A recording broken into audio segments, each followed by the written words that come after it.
Yep, it's recording. And we are live.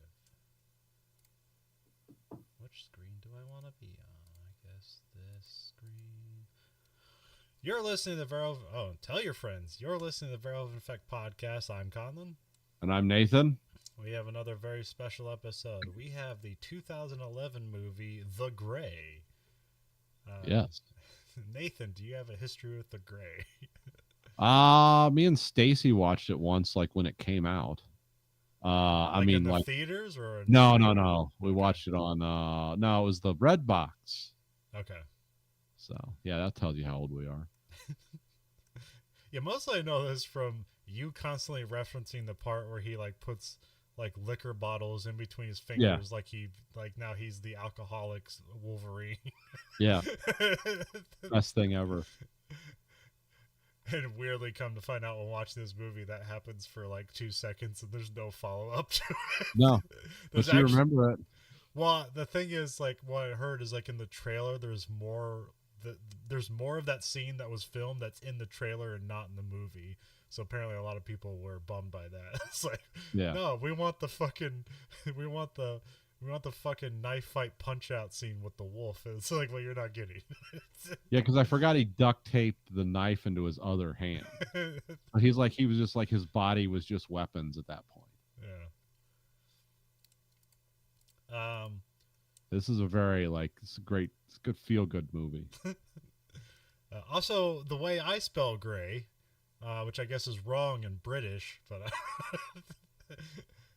I don't know, because I only found that out like 4 years ago. Like, oh, everyone spells, at least in America or most places, everyone spells gray, Gray, and I always Yeah. spelled it EY, because as far as I remember, that was how it was spelled on a Crayola crown, so that's how I spelled gray. But whatever.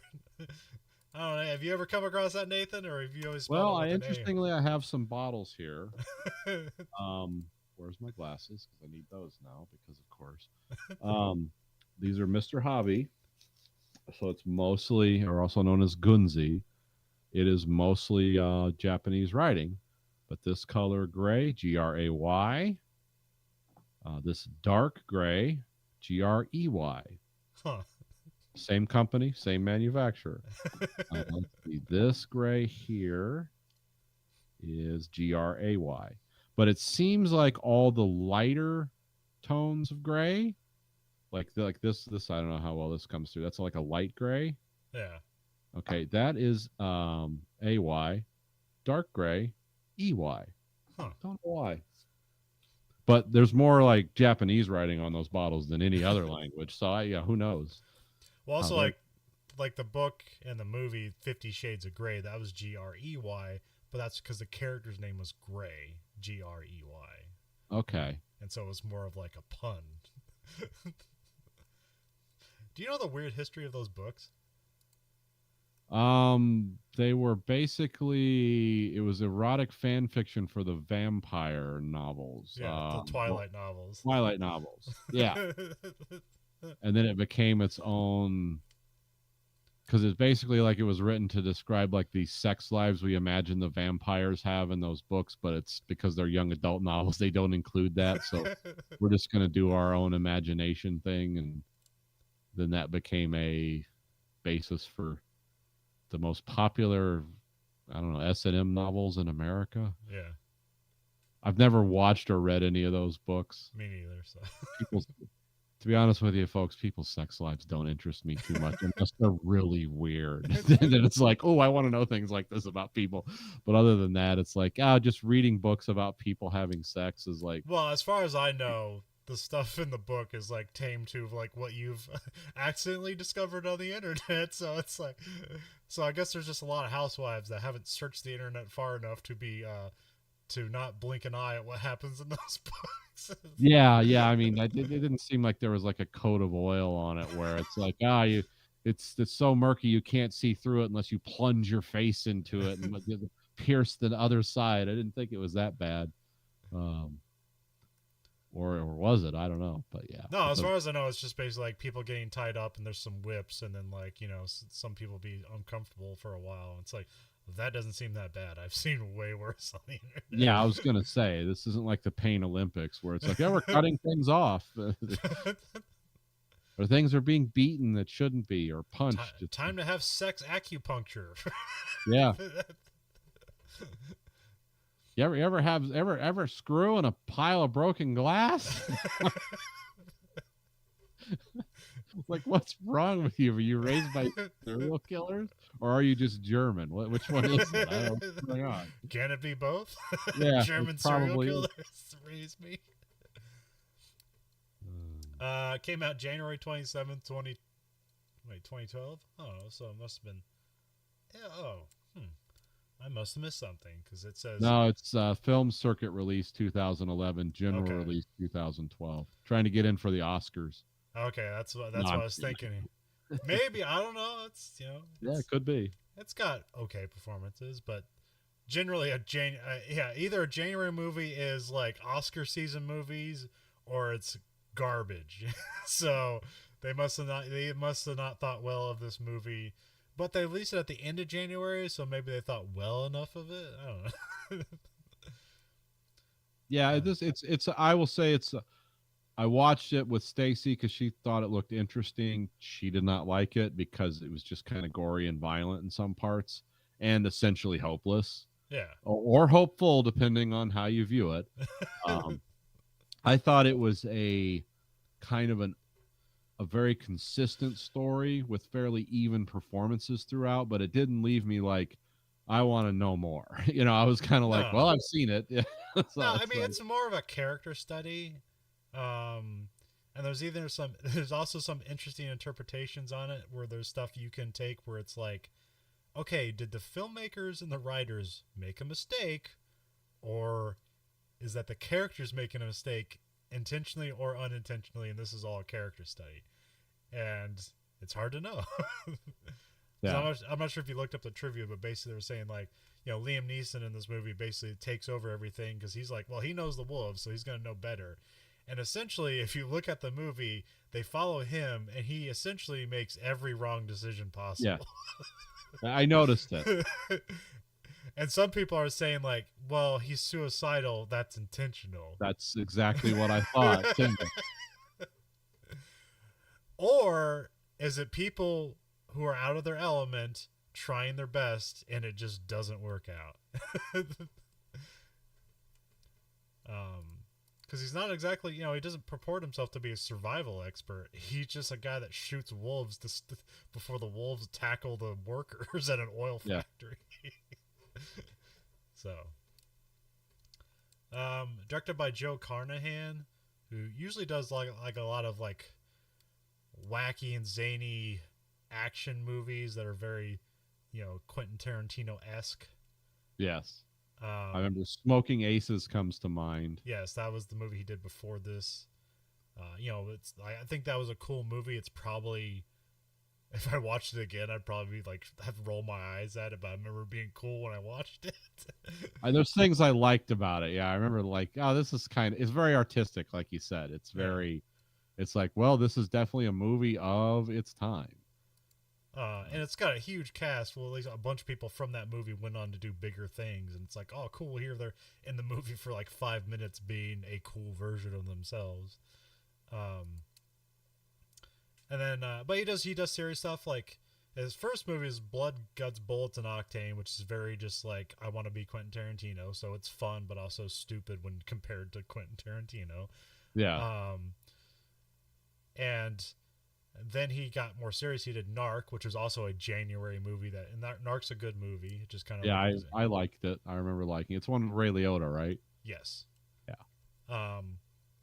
And then he did Smoking Aces, and then after that he got a lot of money. He did the A-Team movie, which I think is perfectly fine, but it pretty much bombed at the box office. Yeah, I love the tank scene in that. Yeah. It's like, because I think about things like that. In the same way, it's like, that's got to be possible. Please let that be possible because it's just so much fun. Oh, I think they got some physicists on it, and they were on the side of the movie on that. Yeah, I hope so because it needs to happen. If I want to see my tax money spent for something, it's like I want this. I want to see a tank fly. Yeah, and fire a machine gun off and a full size cannon off of it too. It's while it's falling. It's like this is amazing. This has to really happen. And then like a year later, he got back together with Liam Neeson and did this movie. So he's back to serious. Yeah. And then I don't know. I remember people liking this movie. I don't know how successful it was box office wise, but it seems ever since he's done TV and like B-level action movies that don't get wide releases or very small releases. Yeah. So he's kind of disappeared, like I'd say, like from the mainstream, but still exists. Yeah, I could see that. Because I do think like he has great instincts for film, but I don't think he has the greatest instincts for story. Yeah, I think he knows how to make things look a certain way. Yeah. And he definitely has an ear for dialogue, but sometimes gets in to himself too much. And then like he does create fun characters. They're just kind of one-dimensional characters, and they only last for so long. But he definitely has a talent. That's why he's still around doing things. And cinematographer is Masanobu Takayanagi, which we last saw. He did Silver Linings Playbook. Yeah. So we talked. That's what he did right after he did that. Right after this one. Oh, is that? Oh, yeah, that'd be right after this. It was written by Joe Carnahan and Ian Mackenzie Jeffers. This is the first time I'm looking at his thing. I think he wrote a short story of this. Oh, he did Death Sentence. That was a fun, hopeless movie. Yeah. Yeah, the short story was called Ghost Walker. I found out it was a short story. I was going to look it up and try to get it and read it, but I forgot. So that's fine.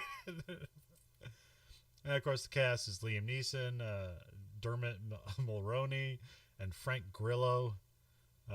Nathan, do you know who Frank Grillo is? Yes, he was. What's he most famous for?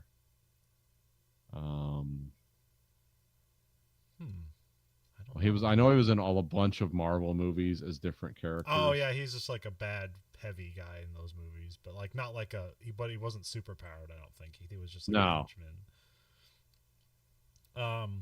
He works with Joe Carnahan a lot. Like I saw, so the movie did after this, or no, it wasn't after this. It was like around 2020 or something. They released on Hulu called Boss Level. Fun movie, not good. Okay.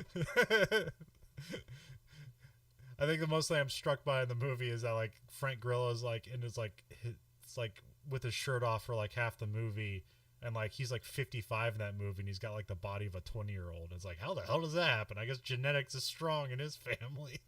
He doesn't have the face of a 20-year-old, but his body looks like it's 20.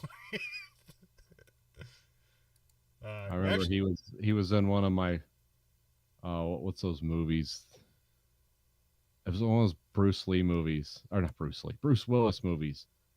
Cosmic Sin. Frank Grillo was the guy in that. Okay.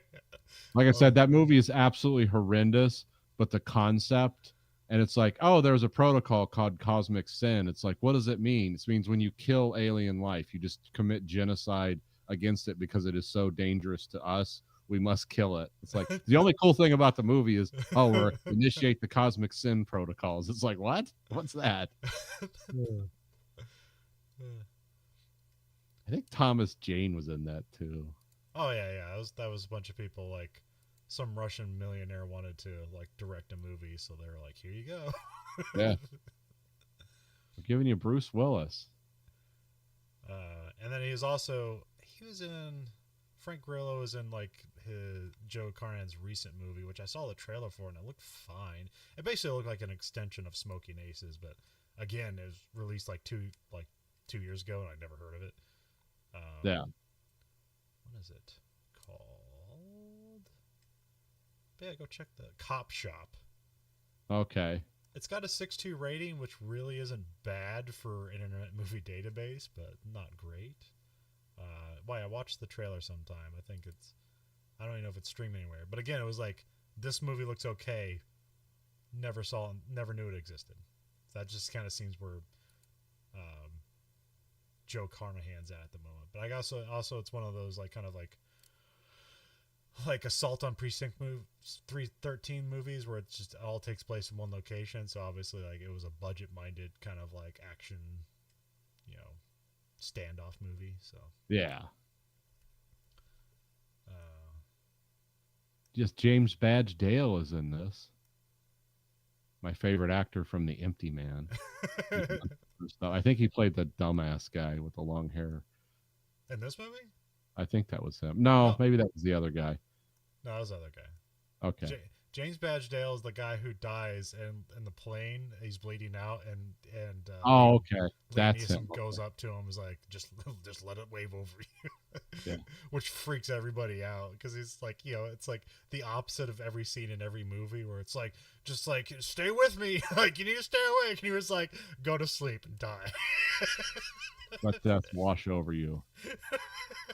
Think of the people you love. And then think about how you're never going to see him again. Wait, no, don't think. No, sorry. Don't do that. Yeah. So we have Act 1. We got it opens with a shot of like misty mountains. There's some kind of interesting cinematography going on here because there seems to be, I don't know if they just like did some color correction or did some color digital graining on the film, but there seems to be like, there's kind of that digital film where it's like it captures better at night, but it looks like handycam footage almost. And then there's just like, this is on film, but I actually don't know what it was shot on, but it is kind of interesting. Yeah, it was basically shot in Vancouver, kind of in the northern part of it, and then they actually gave them access to a real oil refining site because those are all over Canada. Yeah. And that was in British Columbia, I think. Yeah. So yeah, they were able to shoot up there, and that's why it looks so cool. But they just do something because like there's a lot of like cutting to different things that isn't reality that happens in this movie, which makes it kind of interesting, but also just weird and out of nowhere. Oh, the other scenes I love in this movie besides alcohol hands are the like what's that movie called, the Inception style like reunions with his wife and his mom. Yeah. It's like, and this, you got to remember, his wife actually died 2 years before this movie was made. So it's like, yeah, Liam Neeson gave an awesome performance in this movie. He actually is just reliving the death of Natasha Richardson over and over again. Which is super sad when you think about it. Yeah. Like, wow, that's actually is true. Because I thought that happened like, so I remember hearing about that, and I thought, well, that happened like in the early 2000s, like in 2001 or something. No, it was in 2009. She died, and it's like, oh wow. What were the circumstances of that? I can't remember, because whenever some celebrity dies, I always it's like a ski accident or cancer. I can't remember. It was a skiing accident. Oh, okay. Huh. But she didn't die immediately. She's like, I got a headache, and then she died like 2 days later. Huh. From like whatever she injured her head, and whatever happened, like she died. And yeah, it was like terrible. Huh. Because I think they had, yeah, he had like what was it, like 2 or 3 kids with him at that point. And it's like, oh, here's your kids, it's good luck. So yeah, we got a cryptic voiceover from Liam Neeson, who plays Otway. Yes. Interesting name. Yeah, it is.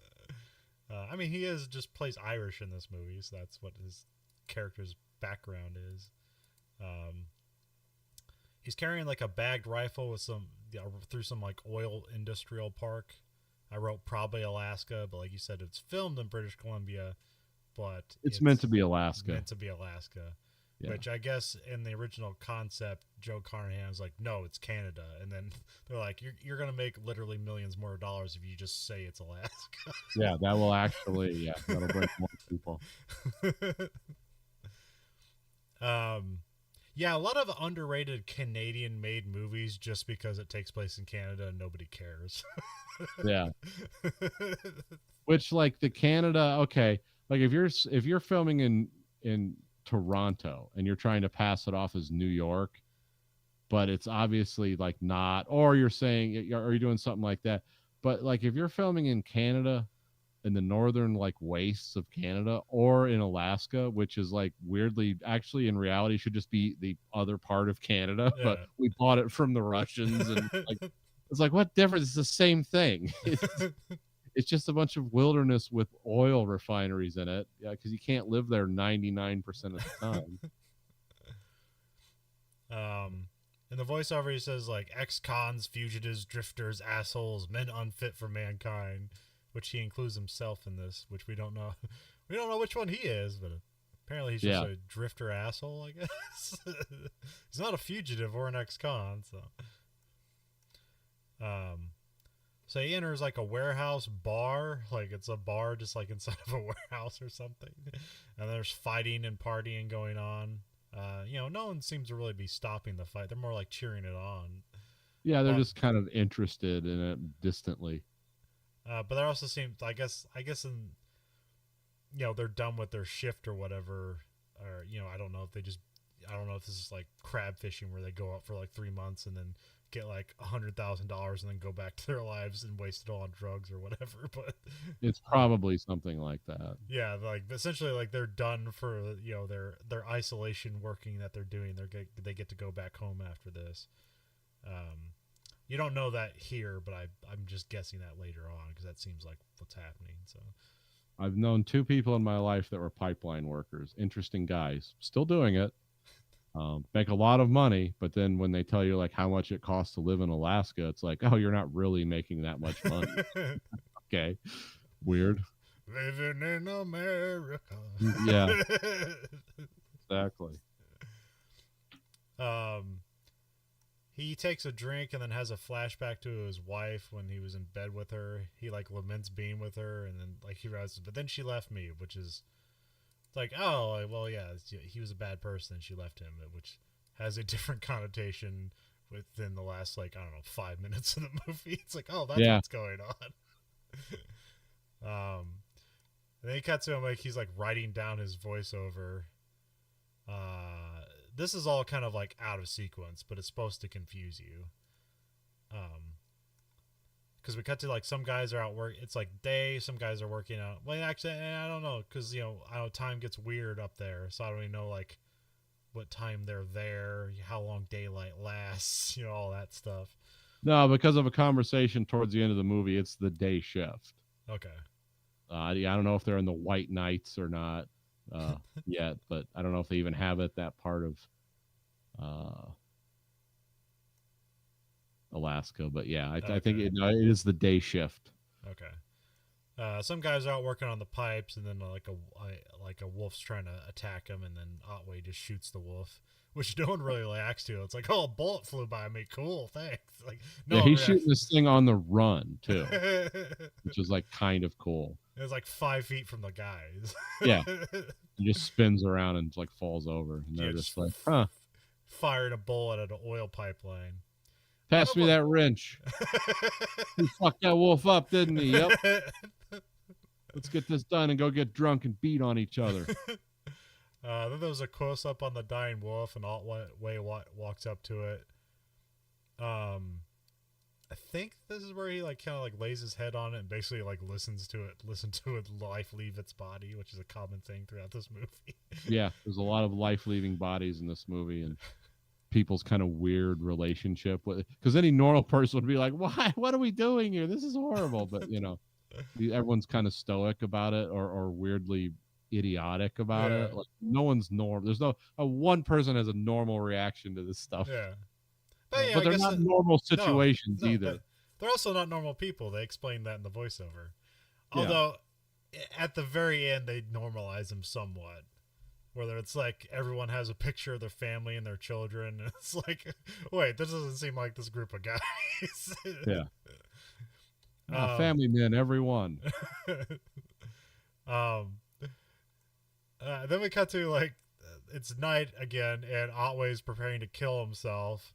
Which this seems like a different rifle. I don't know, or if it just looks different. This movie, I don't think was. Let me look. Go ahead. Because it seemed like the rifle he shot the wolf with is different from this one. Because this one, the way the barrel is shaped, it almost looks like it's a silencer, but it could just be a heavily reinforced barrel for for shooting big game. So I don't know. Remington 700. Okay, is that a big one? It's a big. Let's see. It's a 308 caliber. Oh, okay. So, Yeah. It's a pipe hitting round, as they say. yes, that's what they say. But I don't also, know how you're getting. You have to have arms as long as Liam Neeson to get it in your mouth. So reach that trigger. but yeah, that kind of seems on a low end for like. I guess he's just hunting wolves, so that doesn't seem like a rifle you'd take after a bear. No, probably not. I don't know. Yeah, probably not. Well, from what I've heard, like I said, I do know the guys, and it's I ask him, the one guy who used to text or chat on email or Facebook or whatever the hell it is, and I was always told that the polar bears are the really dangerous things. Yeah, because they'll just kill you, and they don't have any fear. They're not like impressed, They're just like walk up and like, I'm hungry. He say he'd only heard wolves, never seen them. I meant to follow up with him before the podcast, but he's like deleted his Facebook account. So well, and they voted for the wrong person, so I'm not allowed to be his friend anymore. Those things. Yeah. Well, also looking in the trivia for this, they basically there's a lot of people that are like, because there's some ways it's like, yeah, this is a stupid movie, and like here's the reason why, and it's like all legitimate, but also like this is kind of a case study in like men's men trying to be men and failing. And it's not saying that, like, see, these guys aren't men's men. It's trying to say that, like, no man can do this. Like, you like to think you're going to punch your way through wolves, but that's not what's going to happen. No. Terrible. But anyways, what they said is, like, wolves don't do this. No, they generally run away from people. Because we're doing weird things. We're moving in weird ways. We have hands which freak them out. Because it's like, shouldn't you be standing on those? It's like, no, I can grab you. It's like, insect. But this is movie stuff where animals can have vengeance. And that's just something that's common in movies. So that's just kind of the trope that's going on here. So, because I don't know if sharks act like Jaws. I don't think sharks have a sense of revenge. No, yeah, this is like, it's, what do they call that, anthropomorphism, where you're assigning human traits to something that's just like, I don't know, because wolves and dogs are basically the same thing, and like, like my dog, I know, is happy to see me and loves me, but I don't know, like, there's not like depth to it. And so I know, like, she can be mad at me if I don't, like, give her food or, whatever thing she wants to do. Like, when I go for a walk and I don't take her, I know that there's some, like, pouting looks from across the room. But she's never tried to, like, tear my throat out over it. So, although I do believe Orca, there is that movie Orca, was basically Jaws, but with an orca. And I do believe orcas and, like, whales in general can have a sense of vengeance. Yeah, they're pretty smart. Or I mean, they seem to have a lot of processing power. Yeah. Considering their brains are about as big as a car. And then you're like, well, why don't they have a society and they're traveling? Why aren't they traveling faster than light? But then you realize their mode of communication and location is so complex. That's what that giant brain does. Because look how big a submarine is, and it basically operates in the same environment. It's like, yeah, a lot of a submarine is like communication and celestial orientation in a 3D environment, which only aircraft have to do that. Ships, always on a plane. Cars, always on a plane. Aircraft, submarines, they're in a 3D environment. So they have to have big old computers in them to tell you where they're at, because people aren't going to know. I always like those weird, horrifying stories about planes flying into storms. Yeah. Because flying planes is something that's always like, people that do it, it's fascinating. I would never do it. But it is fascinating to me because you hear about people, especially that get in like like the Bush planes and some of the smaller prop planes, and they're flying into like storms that like the Coast Guard would be like, "You're gonna die, like don't do it." And then you hear like how they crashed was like, oh, they were flying upside down and didn't realize it. They were so disorientated and their gear was screwed up or something. And I was like, is that even possible? But then you think about it and you look at it as described, and it's like, oh yeah, you can get that turned around in your mind where it's like, well, I'm pulling the stick up. Why am I going down? Yeah. It's like, well, you're upside down. But I mean, that's an insane storm where you can't see in front Yeah. of you and you don't know what's going on. And it's like, oh my God. I think something has to happen where your gauges get screwed up too. Yeah. Well, But I mean, you're referencing the JFK Jr. thing, right? Well, it's happened. no, there's been a too. few things it's like when these planes crash and it's like, if they just stayed on a course, they would have been fine. Why did they just dive right into the ocean? It's Well, like, that's what I was wondering. Well, I didn't know if like with the JFK Jr. one, I didn't know if that was because he wasn't instrument rated. I actually don't know, like, because I know that's like there's like flyby sight, that's like your first level, and then there's instrument rated, which is a big upgrade from that. Yeah. And that's I know a lot of math to do that. Yeah. Well, you're basically flying the plane like a submarine. You can't see anything. You have to fly it by the instruments. Yeah. Which can be, that's why submarines are piloted by geniuses. Yeah. Weird, confusing geniuses. That's why they're cracking out the slide rule. It's like, why are you doing that now? It's like, oh, it's fun, and it's like, well, hope we make the turn at the bottom of Red Route 1, right? Because otherwise we're gonna smash into the sea tunnel or no sea cavern or whatever. Yeah. The chasm. There's various depths and rises in the ocean, especially in the Atlantic. It gets deep there. Scary. Oh yeah. I think that's where it's the deepest, right, in the world, isn't it? In the Atlantic. I'm not sure. Well, one of those abysses. Yeah. So we cut to. Oh yeah. So he's putting the gun in his mouth. He's about to kill himself, but then he hears a wolf cry, and that's his sign from God to not kill himself. Which, whatever. The God he doesn't believe in. Yeah. What he wants to believe in. I wish I had faith. Then I could have peace. I don't even know if he says it like that, but it's we got workers and Otway are boarding like a mid-sized plane. Like this thing has there's 2 seats across the aisle from each other, so it's 4 seats in a row, and so it's a fairly decent plane. Yeah, it's like a jet type aircraft, right? It's a jet. So when I think of flying in Alaska, I'm thinking of something with like snow skis on it. Yeah. There's a dude pressure washing the snow off the windshield, which I guess that would be a bad sign. Yeah. Or maybe it's common in Alaska. I don't know. Oh, they do that here. It's de-icing. Yeah. They don't do it with it's like something that I don't know. I used to know some guys that worked out at the airport. It's like it basically has some characteristics of antifreeze in it. Okay. And they used to just straight up use antifreeze, but that just kills everything in the environment. So, but de-icing doesn't. It's like there's 2 ways to de-ice. You can chemically de-ice them, and then they have airbags in the wings that will like expand to break the ice loose, so you can move the flaps around. And I hear stories like that. It's like, I'm never getting on a plane again. This is just scaring the shit. It's like, what if those airbags don't inflate? It's like, well, did you ever hear about that plane that crashed in New Jersey? It's like, oh my God. Okay. But then you realize how many times those planes fly around and they never crash. It's like there's planes that are 70 years old, they've never been in one crash. It's like, okay, I'm actually more dangerous driving to work than I am getting on a plane. But yeah, but it's more spectacular, the danger in your mind of what can happen on a plane rather than what can happen in a car. Yeah, I mean, you can have a fender bender in a car. It's like, but if you collide with something in a plane, it's like, well, that's a wrap. You're not you don't imagine yourself generally in a decapitating fireball. Yeah. In your car, even though that can happen. So I mean, it can happen. It's even more likely, but it doesn't feel that way.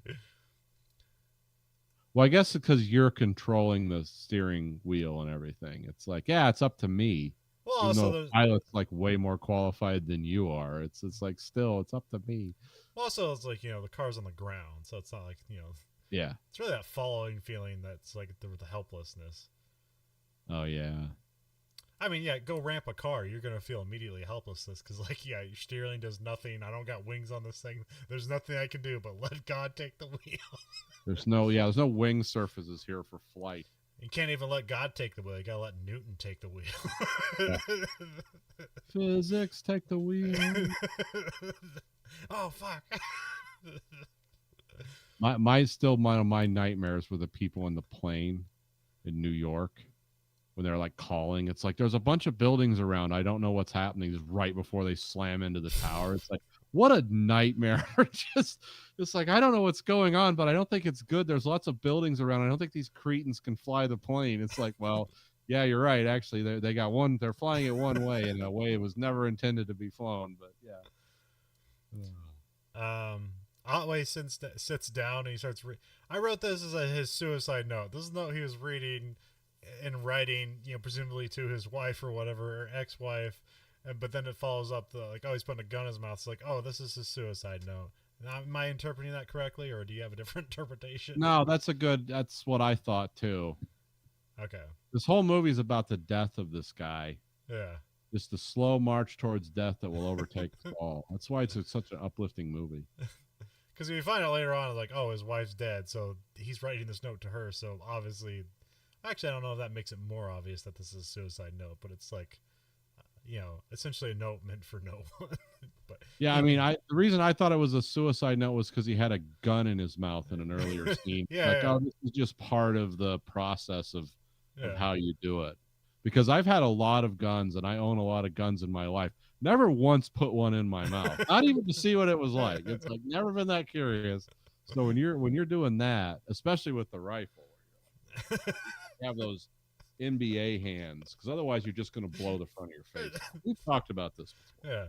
Yeah. Yeah. I'm pretty sure it's like somewhere in, it would be like in Doug Stanhope's like cavalcade of how he's going to kill himself. Would be like him putting a rifle in his mouth and using like those extendo baby arms to pull the trigger. Yeah. That would actually be that's amazing. That's why I love that guy. Who else? Because that would be so cool. Because if you just like saw the barrel down, which is like boring me, I would do. I saw the barrel down. What are they gonna do? Charge me with having a short-barreled rifle after I'm splattered all over the ceiling? It's like, no, but if you do it with a baby arm and then somebody finds that, then they're gonna write their own fiction over the top of what did that mean? It's like, no, really, he's just practically solving a problem. But you have the baby doll there with the arm missing, but it's sitting there like watching you die. And then you use the baby arm and it just all drops to the floor. Everyone's going to ascribe like there was deep philosophical meaning to the death of the comedian. When the clown dies, the baby cries. And it's like, no, he was just a weirdo solving problems. Let's get the Conjuring people on it. Yeah. What was it, the Warnocks? Is that it? I've never seen it. Warrens. Warrens, okay. Oh, the first Conjuring movie's great. It's great in the way that the original Amityville Horror is. It's like it's all bullshit, but it's really cool. You know, it's I love it. I even like those haunted house TV shows. It's like everyone's freaking out and screaming. It's like there's absolutely nothing going on there that would scare me at all. Yeah, I like how Mom is always watching ghost stuff and like alien stuff. It's like, what world do you want to come true?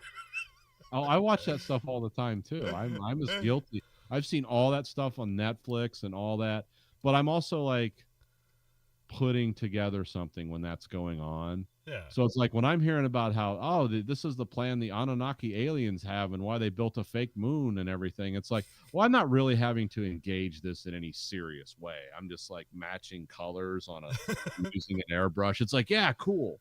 Tell me a story. Shh. Bigfoot is actually an emissary of these galactic equals. It's like, yeah, this is amazing.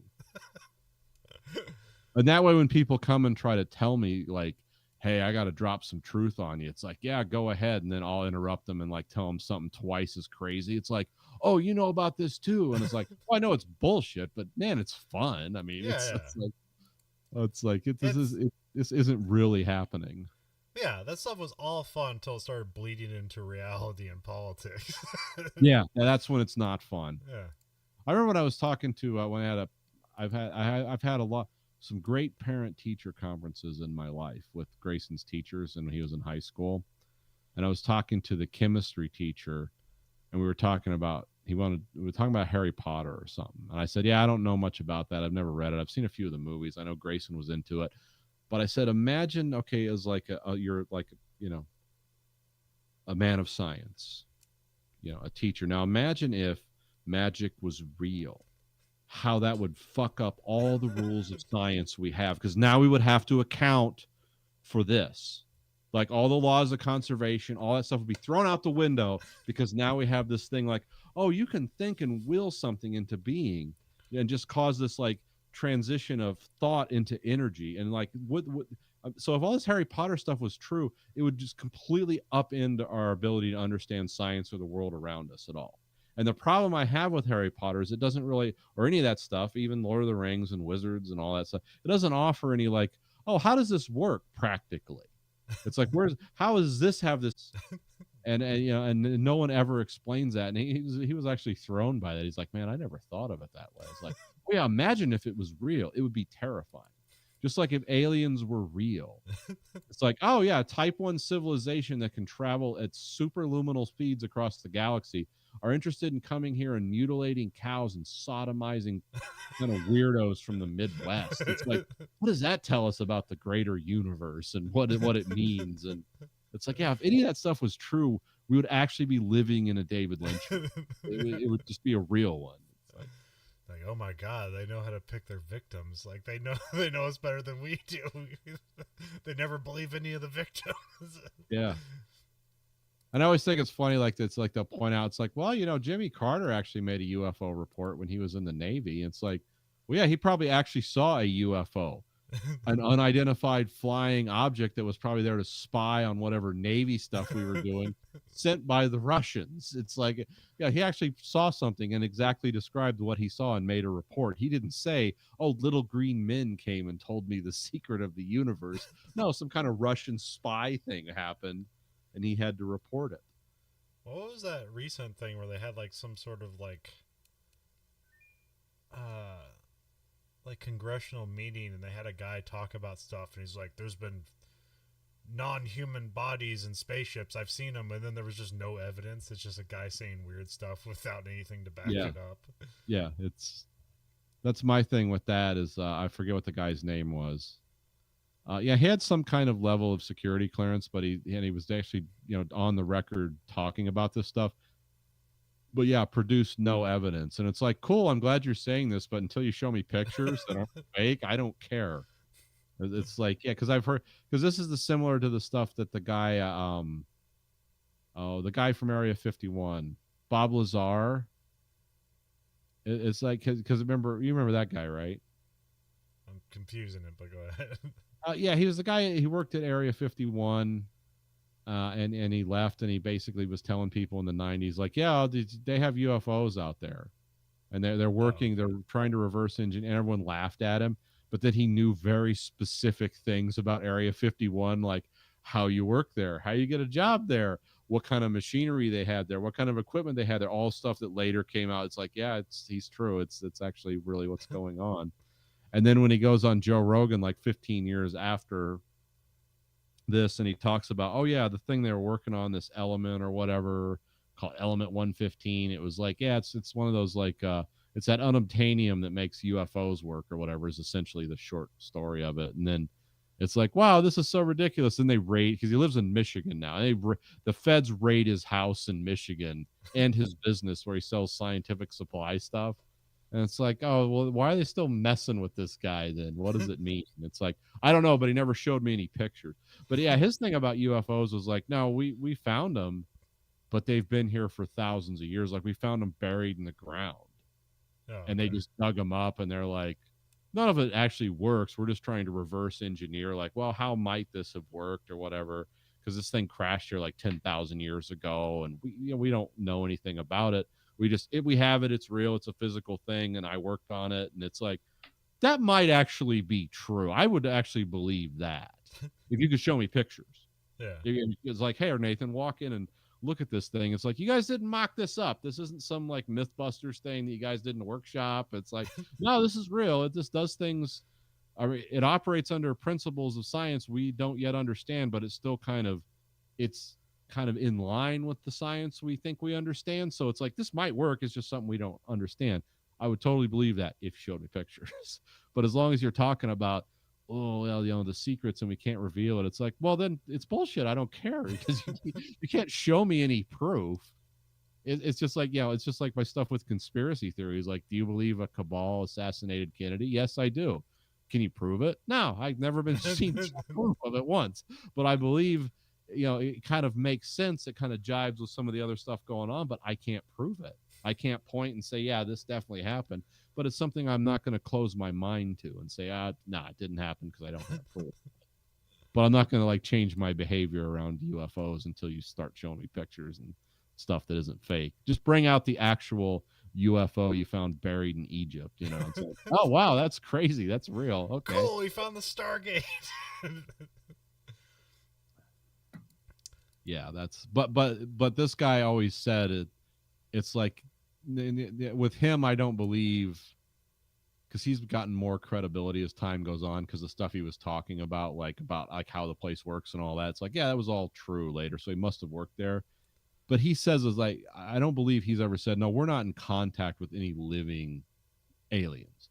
We just found old craft here, and there's like 3 different varieties of them. It's almost like 3 different kind of technologies that basically we're assuming do the same thing, but they just had a different way of going about it. I don't know if they were different countries or different aliens. Nobody knows.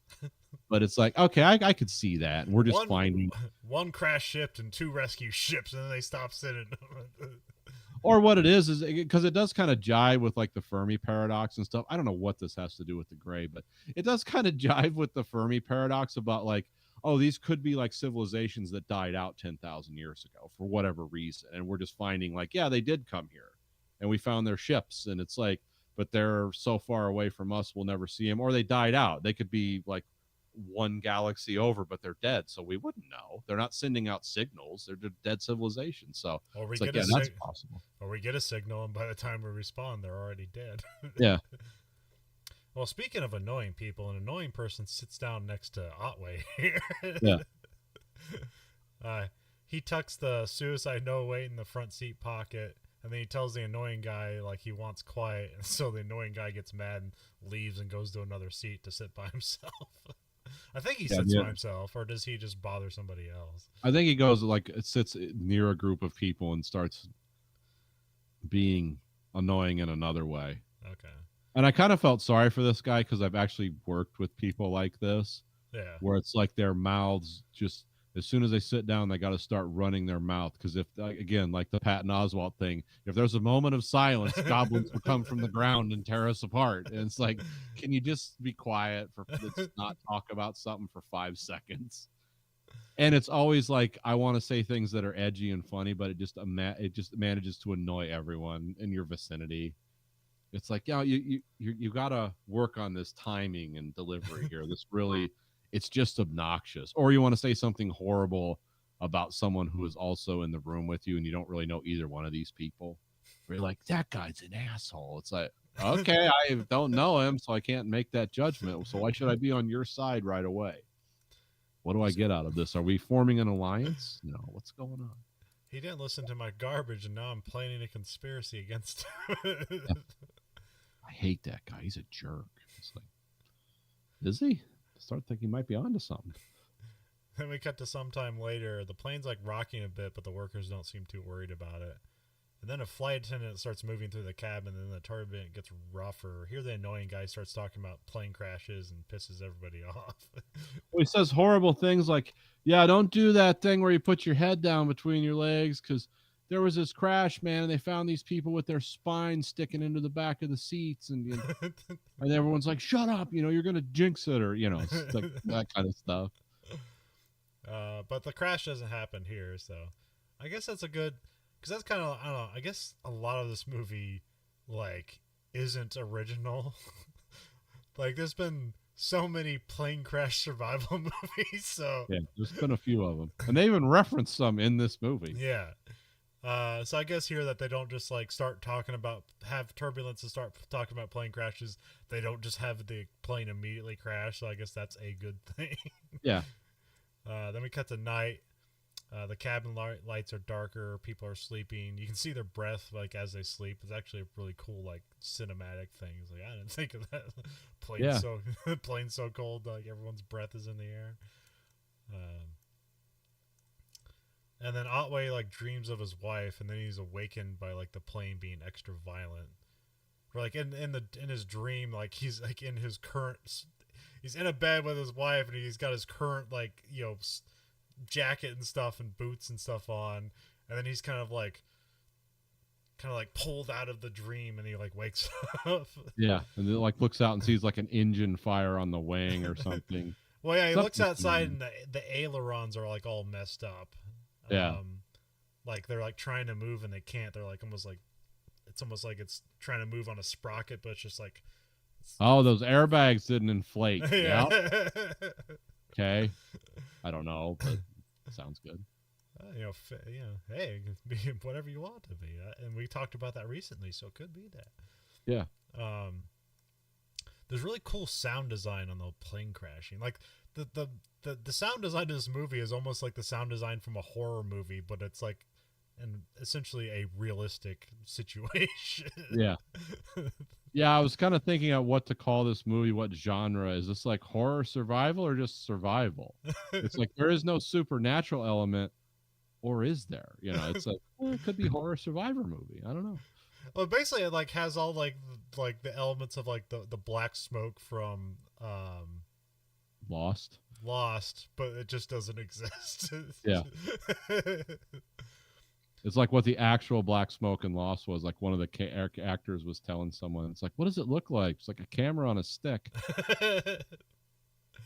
I think what happens here is the roof of the plane is ripped off and the plane gets inverted.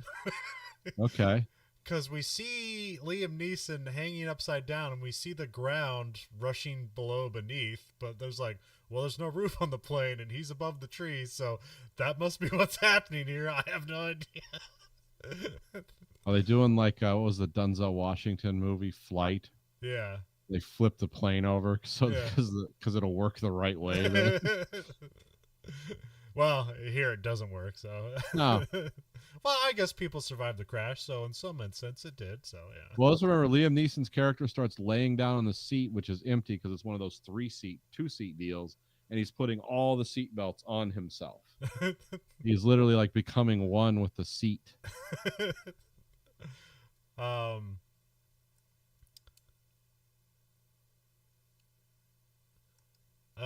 then like we cut to like he's dreaming of his wife again. I think this is where he's like under the covers with his wife, and then like the covers are like ripped away, and then like reality is burst forth. It's really That's cool. my favorite scene. Yes. Like, yeah, like I said, that is the inception of Yeah. verse scene in this movie. It might be the best thing in the movie. Yeah, it's like the reality beneath the reality has been torn away. And because like the sheet's white and it's like revealed to basically be like a white wasteland of like snow. Yes, it's just perfect. Yes, it's like great. It does not take you out of it. It's just like she suddenly is ripped away and you're still in this white hellscape. It's like, what happened? It's an amazing scene. Remember it. It's going to come up later. Yeah, he just kind of wakes up in the middle of a field. I think he's still in his seat. Or is he thrown from his seat? I can't remember. I believe he's just laying there. Okay. And so Otway gets up. And again, you don't know if like is this still a dream or what's going on here. And then he happens upon like the bulk of the plane crash, which is all ripped up. And is some of it on fire or is it? Yeah, some of it's on fire. Okay. He's helping a guy who's stuck to a seat, and then the guy next to him was cut in half, which yeah, that's pretty gnarly. Yeah, and the guy was freaking out. It's like, he got cut in half, man. I know, you dumb bastard. Otway I can tries never to, do those Irish accents like yeah. Liam Neeson's. Like, I always can't get those right. Otway tries to pick up Hernandez, who's in shock. He's like, "Hey, where's my kid?" It's like, "Hey, man, we're not we're not in that situation. There's a plane crash. We're in the middle of nowhere." It's like, "Oh man, that sucks." So that being the end of Act 1, because now they're in the plane crash. Now they're in survival. So Act 2, moments later, they're gathering up all the survivors. Here, there's like a guy bleeding to death. This is James Badge Dale. And here, like I said, like this is the opposite of every scene where it's like, just hold on, we can get it. And he's like, no, you're bleeding out. You're going to die. So, just let it wash over you. What's happening to me? You're going to die. Let the death wash over you. But the cool thing about now, the thing that kind of like makes this believable is you have all these guys, what they call just the narration earlier was like unacceptable people, unwanted, ex-cons, all these guys are all like have tears running down their face while this guy's dying. No one's vocalizing any like sense of like, oh man, this is so fucked up. It's not like the guy in Aliens, like game over, man. Nothing like that. Well, Everyone's like crying and scared, and it's just horrifying. It's like, oh, that works. No, I think Diaz is the only one who's like really upset by this because he wants motivation to keep living, and this guy basically just deflated all that for all these people. It's like, oh, okay. I gave this guy permission to die, and I incidentally gave everyone else permission to die. And Diaz is like, you just fucked everything up. I am a merchant of death. I have a special set of skills to make everyone around me want to die and give up on the notion of continuing to live. And that's how you know I'm Irish. Because I make death cool. So yeah, he dies. Make gold coins and sell sadness. He dies. Yeah, everyone's sad. And like I said, Diaz is angry, but then Burke starts laughing. But I think that's because Burke is suffering from hypoxia at this point or something. So at least that's what they explain later on. Otway's counting out the survivors. He's like taking inventory of everything, which I always like when they do that in movies, because that's always like I get onto. It's like, because when you have to like imagine yourself in like these survival situations, like you always have to like, all right, what do I have on hand? Like, what do I have? And it seems like in movies they always concentrate on the bickering and like who's in charge. I'm like, no, what's our inventory? Yeah. We can figure all that shit out later, but we gotta have shit. We gotta have fire. We gotta have food. I don't care who has feelings. We gotta MacGyver this shit. Who's in charge here? Who cares? If we don't know what we have, you'll be in charge of a bunch of corpses. No one says that, but it's stuff you always want to say when shit goes wrong. Yeah.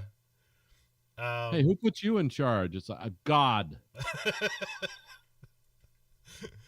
So yeah, he needs to make a fire so they can survive the night, because it's also weird because it seems like there's always like a cut to scene, and like there's always a blizzard going on, and then like 3 seconds later it's not. Yeah, that is some very, I know it's like they had to do the long scenes. It's like outside the plane, it's like constantly, but it seems like when anyone either dies or they want to have like a conversation at normal volume, it's like the wind senses that and becomes silent. And then it's like, oh, the storm's over, and then it's like a shot 5 minutes later. It's like, well, what the hell's going on here? It happened enough, it took me out of it. Usually I don't notice things like that. I mean, the only thing I could say is that some of the trivia said, and I don't know if it's true, is that a lot of those storm conditions were not created special effects. That was just the actual conditions of the area. Oh, they didn't have like a big fan running somewhere? No. Okay, all right. So I could see that where it's like, okay, here's what we shot outside. It's always a blizzard. Then we're cutting to the set with the plane crash or whatever. um, and so the reality of that makes sense, but the reality within the movie is just kind of weird and disconcerting, I guess. Yeah. But we already got weird dream stuff anyway, so I guess you can make a sense out of it if you want to.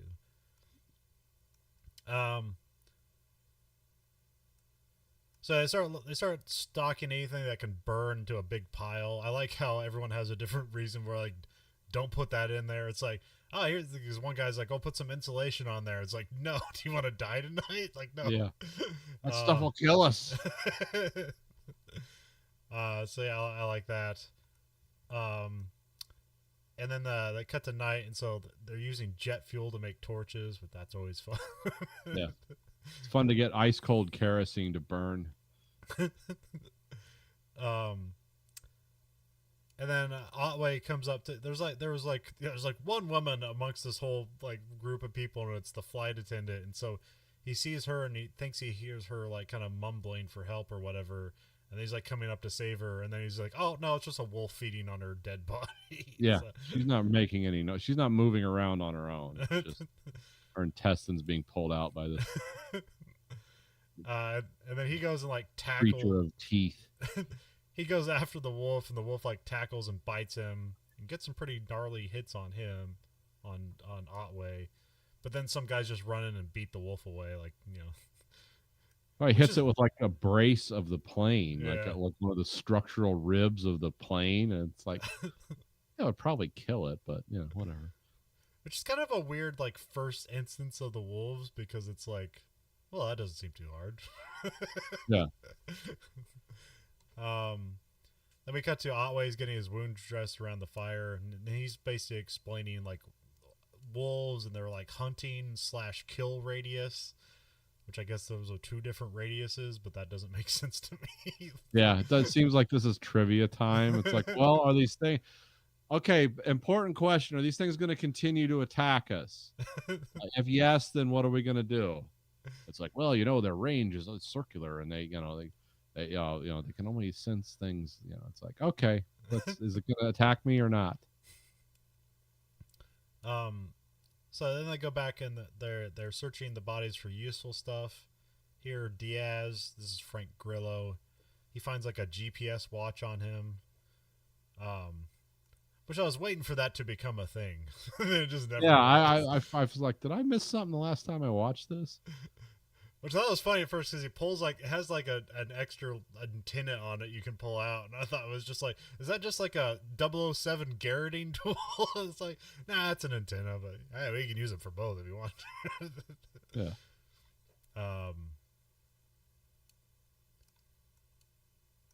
Yeah, I'm not even sure like if you had I'm not sure what kind of watch it was, if there's even expectation for it to like send out like a distress signal at all, or if it's just mapping your location, and even though you're getting info to a satellite, there's no way you can get just like an emergency signal out.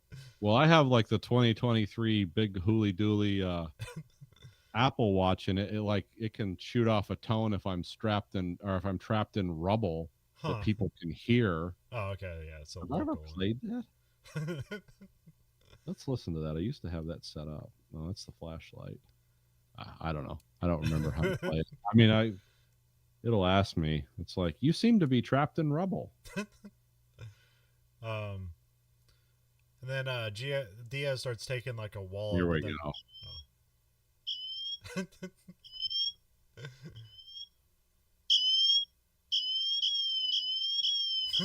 So it'll play that if I'm trapped in rubble. And I think I can also make calls with it and send texts out and stuff, but yeah. I don't know if it can like geolocate, because all the times I've ever had to call the police here, like on the freeway when like there's a car engulfed in flames, it's like, well, can you tell us where you are? It's like, you can't track the phone. No, it's like, really? Okay. And then I'll look around. It's like, okay, I'm by the 137 mile marker westbound. Does that help? And he's like, oh, how'd you know about those? Like, oh my God, can you just send someone here? I was curious and asked a cop once, and like that's how you guys know where things are. So it's like I'd rather you just track my phone, but Movies have taught me the wrong thing. well, I even have it turned on. It says 911 tracking available. Yes. And then when you call 911, it's like, yeah, what's your emergency? It's like got this a car on fire in a field. Is anyone in it? It's like, I hope not. I mean, just you want me to run over there and check. I was like, I'm not doing that. Diaz starts taking people's wallets. I think this was like a manager, so he's relishing like taking money from management. Yeah. But then Otway gets like all moralistic about it. It's like, no, we're not taking people's money. Yeah, and then there's an argument, and Otway has this dialogue like, if you don't put that wallet down, I'm going to start beating the shit out of you. You're going to swallow a lot of blood and teeth, or something like that. Like weird and horrible at the same time. Yeah. Then we got to it's fire time with booze, so it's kind of this is like the last kind of like hopeful moment they have. Yeah, this is the fun times. I wrote Flannery. I think he's the annoying guy. He starts talking about like the movie Alone, which is another famous plane crash movie.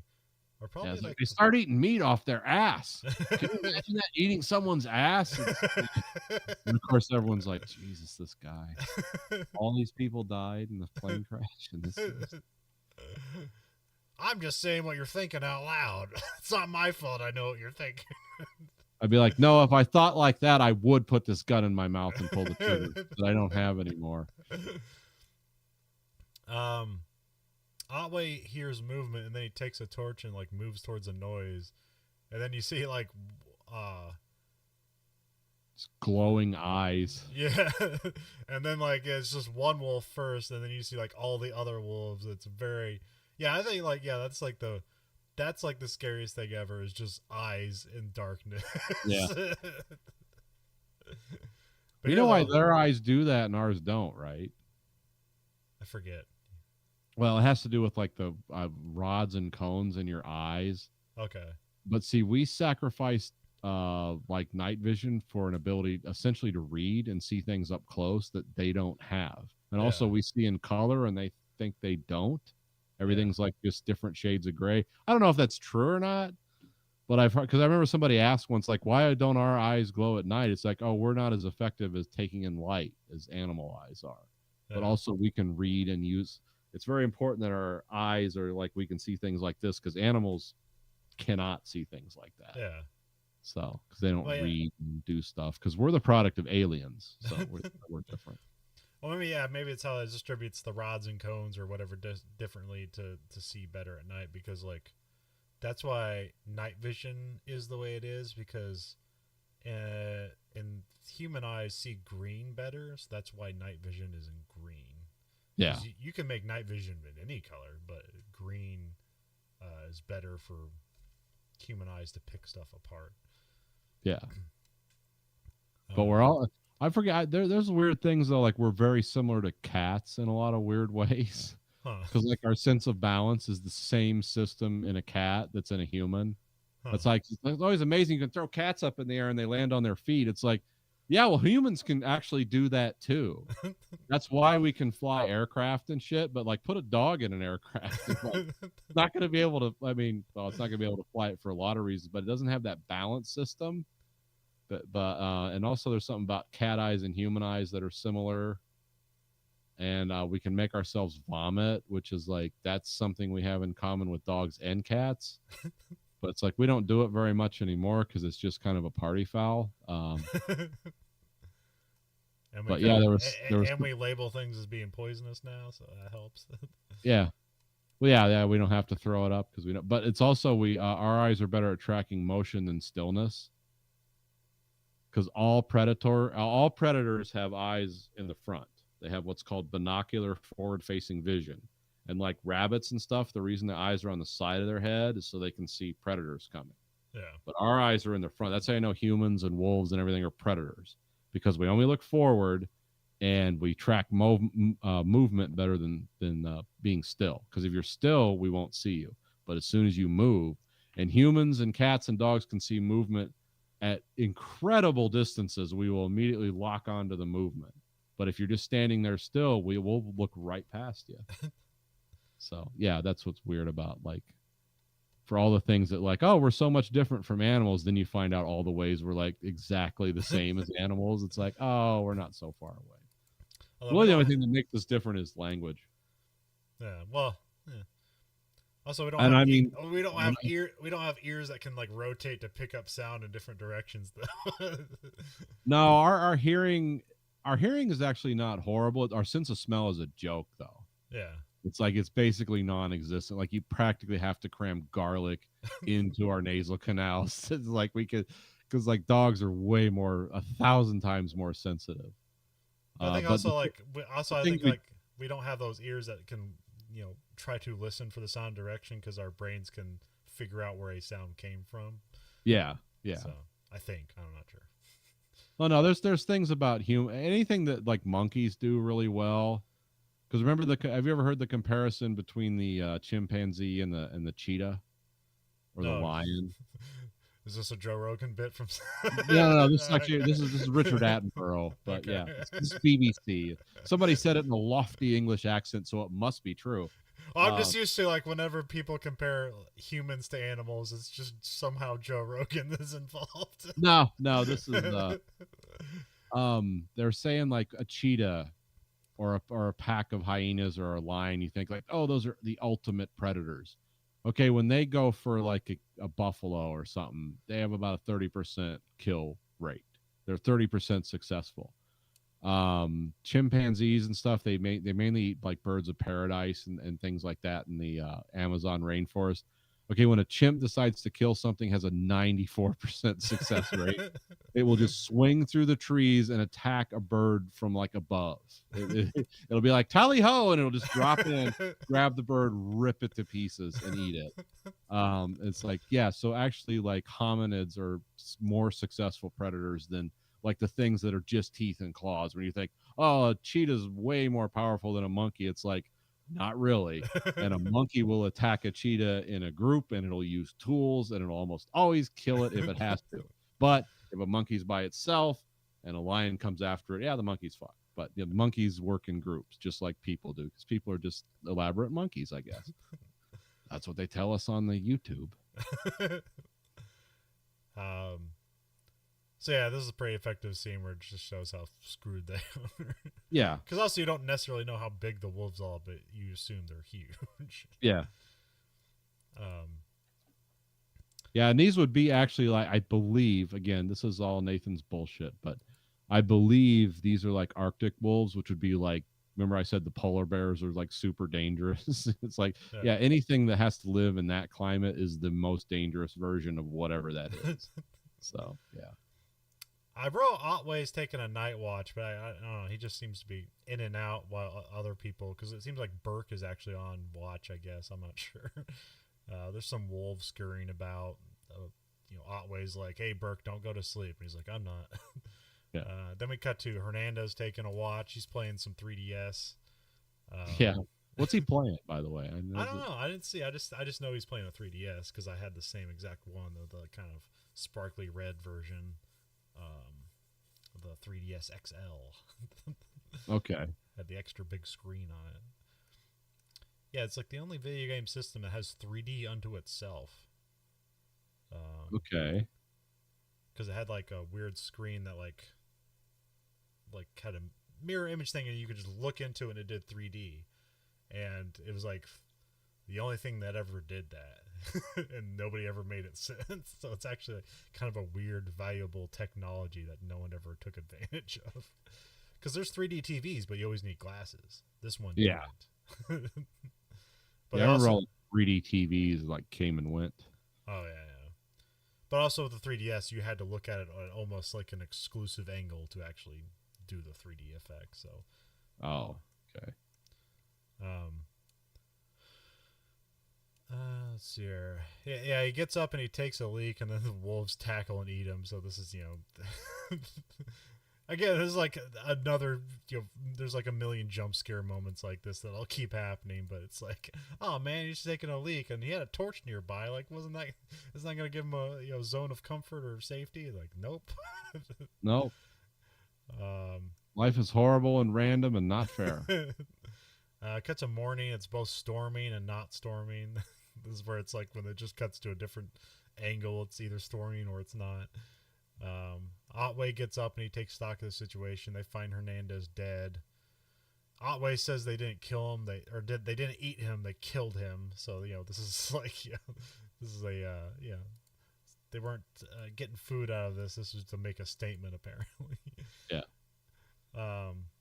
So Otway's like going through the options that they either like need to make a stand or they need to move further away from the wolves' territory into like a tree line they see beyond. You need to get up in those trees and hoot, throw our feces at them like the monkeys do. Burke seems to have trouble breathing. This will be a constant thing.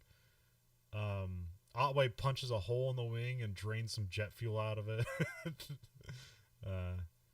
And then he looks on the ground where the jet fuel's leaking and sees a human face frozen in the snow looking up at him. It's like, that's weird. Yeah. That was like scary. Like, what's he looking at? And then the camera goes down. It's like, oh my God. Well, that's where he decides that we're going to the trees. Hell with this. Well, that's also where he decides, like, hey, Diaz, you're stealing wallet thing. Well, we're going to do that, but it's going to be for a memorial. Like, we're going to keep track of the dead by taking the wallets. It's like, okay.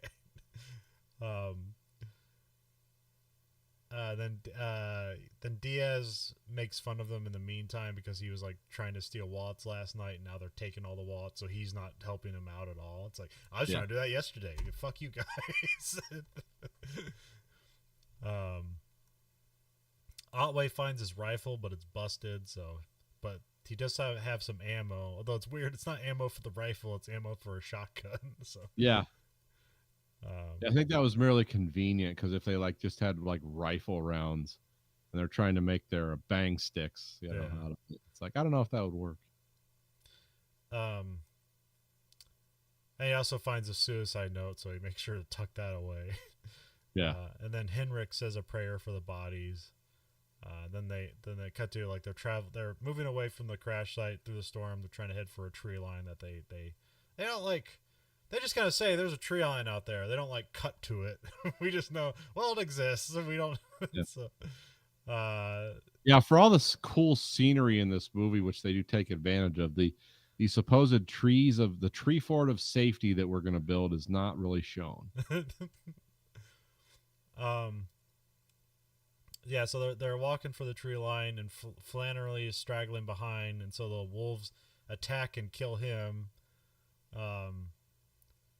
Here's another one where Otway goes up to him and basically feels the life go out of him. Yeah.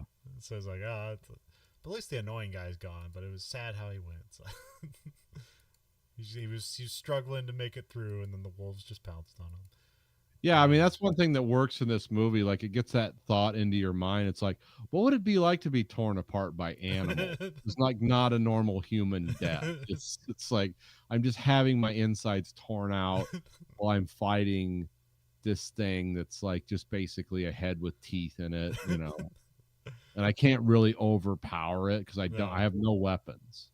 It's like if all these guys had shotguns, they just walk out there like it'd be like Indiana Jones, where the guy's swinging the sword around, and like he just pulls out the revolver and shoots him. It's like, yeah, if we had guns, this would be one and done. There's a cool cinematic moment here where the blood from Flannery pours into a paw print. Yeah, that was kind of cool. Comes from underneath. Yeah, and then Otway takes his wallet. They cut to night. They get to a tree line, but the wolves are waiting. And they send like an attack wave, and so like they hurry to build a fire. It was a really cool scene because they're like running, and there's like, there's wolf like line attack strategy. Yeah, are they going to fire in rank on us? What are they doing? Well, yeah, one guy even says like they're flanking us. So it's which would actually like really freak you out if you saw that at night. You'd be like, "Oh, is this from hell? What is this?" We're fighting humans in wolf form. No. Also, like, I don't did you watch this on streaming or did you have like a copy of it? I streamed it. Okay, because of being all the snow and stuff like that, and some of the dark scenes, this is a terrible movie to stream because snow is bad for streaming because when the scene doesn't change as much, the what do you call it? The codec can handle it and make the movie seem. But like if there's snow or glitter in a scene, it has to constantly update everything in the screen, and so like the resolution will just drop out of it all of a sudden, and so it's not a great streaming movie because it's not how it was intended to look. But Now, I will tell you, I did something different with this one. Now these are Apple AirPod Max. They're Apple headphones. Okay, there was an update on these a while back, and they have what's called, I forget what it's called, but it's basically like sound visualization. So it's like your relationship to the screen is where the sound will come from in your yeah, headphones. I was watching these just with the headphones on, and I forget why I did it, but I just wanted to try it out. And so when something came from the right or to the left, or there was if there was a close conversation, it was like, oh, it was right in your ear. So like, yeah, I know what you're talking about because my TV does black pretty good because I have a Samsung, like, the 9K one or whatever. So it's like, yeah, visually it looked pretty good, but the sound on this was really cool. And when the wolves attacked, it like made me jump. But I was listening to noise canceling headphones with this weird, it's like sound shaping going on. So it's like for this, and this was the first time I did that because I could watch it on the big TV because Stacy was at work, and it was like, oh yeah, that was pretty cool. But yeah, I know what you're talking about. Like it's terrible to watch, but the soundscape so go out and buy you some Apple AirPods Max, and download the latest software, and it's going to be an amazing experience for you. And watch it on like a well, 72-inch Samsung TV. well, it was like streaming for me. It just became inconsistent because of the snow stuff. Because it, like a scene would come in, and then all of a sudden, like everything would just turn into gray blocks. Mm-hmm. It would eventually catch up, but Yeah. It's a hiccup in the experience of watching the movie. So Yeah, I mean, I had the same problem with mine, and I have like a primo setup to watch things. I was having the same streaming problem yeah, because the thing that does black and transition to white the best that I've heard of is the Sony Bravia, which I almost got because it was 75 inches, and they told me the price, and I was like, no, I can't, no, I'm sorry, I can't do this. As much as I want to do this, but I can't. But they were showing me like this is how it handles black to white, and it's like apparently that's a thing. yeah. Contrast, it makes a Yeah, difference. but I'm not one of those guys. Like I can appreciate, but I can do the sound stuff really great. Yeah. Thanks, Apple. I think those headphones are only like, I don't know, $50. Go out and get you some. I don't even know if Yes, they make those anymore. they hurry to build a fire, but that keeps the wolves away for now. But the wolves are like starting to make terrible noises that are like kind of beyond wolf noises. Now it's Yeah, just like horror noises. like it was just people trying to mess with you. That's what the noises become. And then you hear a fight amongst the wolves, and then Otway starts talking about how like they turned on the alpha, but the alpha fought back and killed one of them or something like that. Which now we know all this alpha wolf stuff to be total bullshit, or it's misguided and used incorrectly.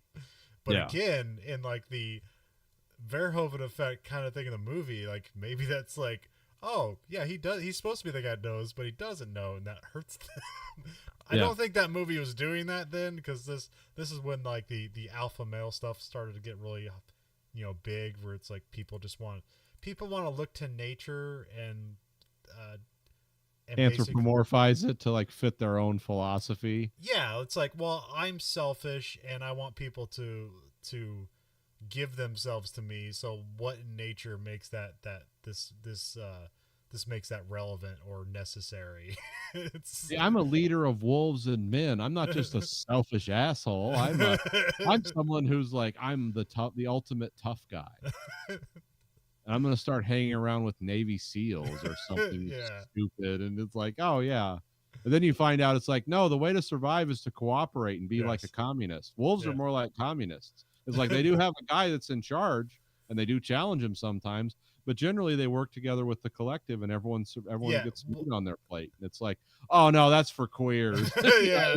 Yeah, you can't do that. But yeah, where this whole study that this stemmed from goes wrong is that they study wolves in captivity, and all the Yeah, things that they learned about wolves in captivity doesn't apply to wolves in the wild. no, There is not an alpha wolf in the wild, but there is one in captivity, just like there might be one in prison, because that's what happens to people when you in prison. yeah, yeah. Weird hierarchies formed because it's out of survival. Yeah. Yeah. um Well, that's what they figured out about apes. Is like, oh, they just work together. yeah. And that's why apes are like whatever territory they move into, no matter how many physically superior apex predators they are, apes always end up at the top of the pyramid. Why? Because they work together. Yeah. And they'll also throw rocks and stuff at you, which is other animals are like, whoa, what are you doing? It's like, we're cheating. Well, I mean, that's why this stuff is that's why this stuff comes up, because people like to believe, the American dream, where it's like, I'm self-sustaining, I can survive anything, I am my own castle. Yeah. And in a society that works, you can pretend to think that all you want, and you can be right. And Yeah. when society falls apart, you will fall apart too, because the only people that are going to wait till they survive turn the power off. Yeah. That was like the fun, like the billionaires are trying to build their like bunkers for the apocalypse, for different apocalypses, and they just want to be able to like have their harem of women and be themselves, and like not have to and not have to trust on people, and have like AI and robots that handle everything. It's like, no, you're going to die immediately. Yeah. And it's like, because they're like, well, I can't trust security because the security is going to turn on me and take my stuff. It's like, I need robots to be my security. It's like, yeah, it's only going to last so far until you're like run out of energy and knowledge. And basically, the only billionaire that was getting it right was the guy that was like, basically like, he had his security guys and that he trained with, and he was like, you have a spot in my apocalypse bunker, and like, we're working together on this. And it's like, that was the only guy that's going to survive the apocalypse, because one, he's working on like doing stuff with mushrooms or growing food without like sunlight and crap like that. Yeah, that makes sense.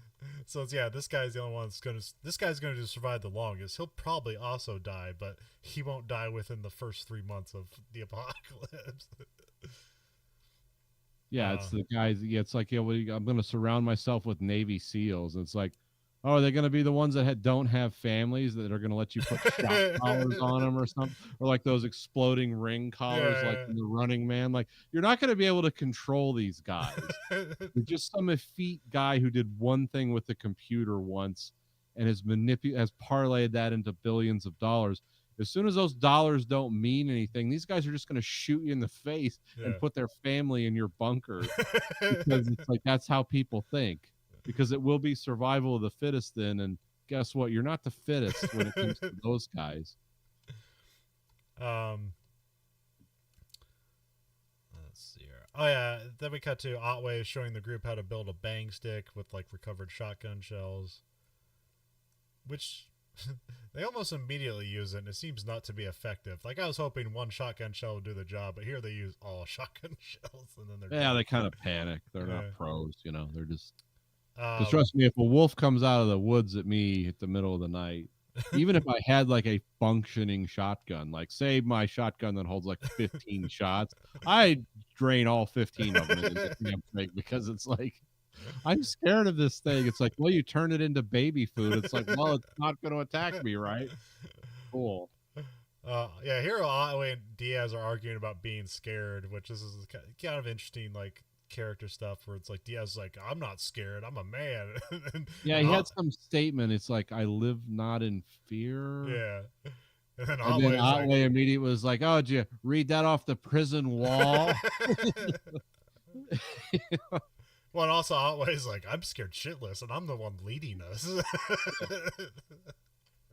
And Diaz like, we didn't ask you to lead. It's like, well, I was the only one with ideas, and I know wolves, so that's why I'm here.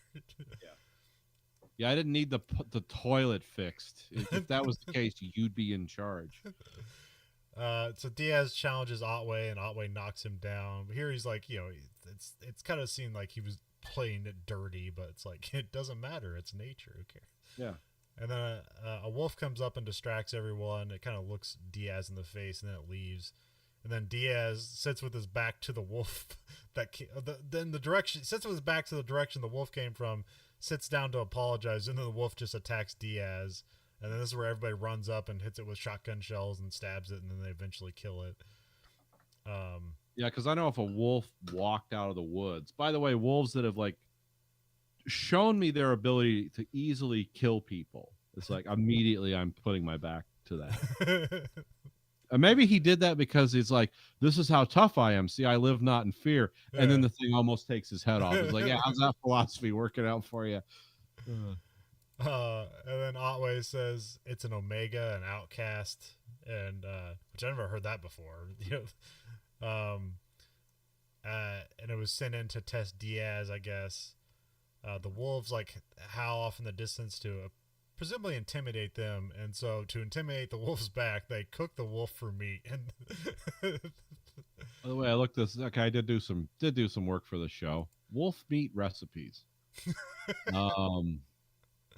Young wolf tastes similar to chicken, while more matured wolf has a flavor that closely resembles pork. Remember we talked about this like mind, like we don't know what we're eating, so everything either tastes like chicken. Yeah. It's like it doesn't really taste like chicken. It's just like we don't know what we're eating, so it's chicken. Wolf meat and dog meat in general is not eaten, in North America and Western cultures. Yeah. Wolf meat is generally lean and tough with a chewy texture that can be difficult to work with in the kitchen. Yeah. The taste of wolf meat is described often as somewhere in between beef and pork with a slightly sweet flavor that is not as strong as other game meats. It is very high in protein and low in fat, but has almost no nutritional value unless it's cooked. Weird. Okay. It has to be cooked because you have to liquefy the fat. Okay. And bake it in. And there's not a lot of wolf. And there's not a lot of fat and generally a wolf in the wild. Let's see what else. You should remove as much fat as possible, but leave some left because it has a tendency. The fat in canine is more waxy than greasy, so it's like cooking a meat with candle wax in it. That's gross. Ugh. Okay. It's very tough and chewy. Essentially, the recipe I found here involves a lot of garlic and onions, and its texture is described as waxy and still like somewhat furry, because the hair, like most canines, like the hair that grows through their skin, it's pretty thick root hair, and so it's like there's still a lot of the pores in their skin are pretty big, so it still kind of like has a gristly, waxy taste to it. So yeah, it just sounds horrible. There's a reason we don't eat dogs, because they don't taste good. If we did, we'd be eating them all the time. That's like one of the main bits of survival, like what fire was so great for humans, is that like it basically offloaded. We got a bunch of calories back from fire. Yep. Because when you ate raw meat, it took more of your calories in your body to digest the meat. Yes. So now that it's cooked, your body doesn't have to do that anymore, and you get a plethora of extra calories. And now we've done it so well that we're in the opposite situation. Yeah. We don't need those calories now. Damn it. Yeah, now everyone kind of looks vaguely like me, and they have health problems. It's like, oh, it's because of fire, damn it. Or my decision to eat a large pizza. Let's see here. Burke is coughing and getting dizzy. The wolves howl again, but here Diaz gets pissed off at that, so he cuts the wolf's head off and then throws it in the woods. And more in a very extended scene of wolf decapitation. Yeah, they gotta go. Well, now he's got to cut to the bone, and like they make it a whole effort, and the other guys are kind of. I don't know why they're grossed out by this, and not just like. Yeah, they just like skinned and ate a wolf, and It's like, oh man, you're going for the vertebrae. Like it makes like a crunching sound, which like that's just some like Foley artist like rolling dice around in his hands, where it's like, Or just breaking some celery in half. yeah, yeah. Let's not forget though that Burke like wakes up like a snarling wolf. Like you Yeah. don't. Oh yeah, yeah. That's a weird like. What was I being attacked again? No, it's just Burke waking Oh wait, up. no, it's just a moment later, but Oh, is it later? I thought it was yeah, before this. Okay. it's like 2 minutes later, but Okay. I do have that note, but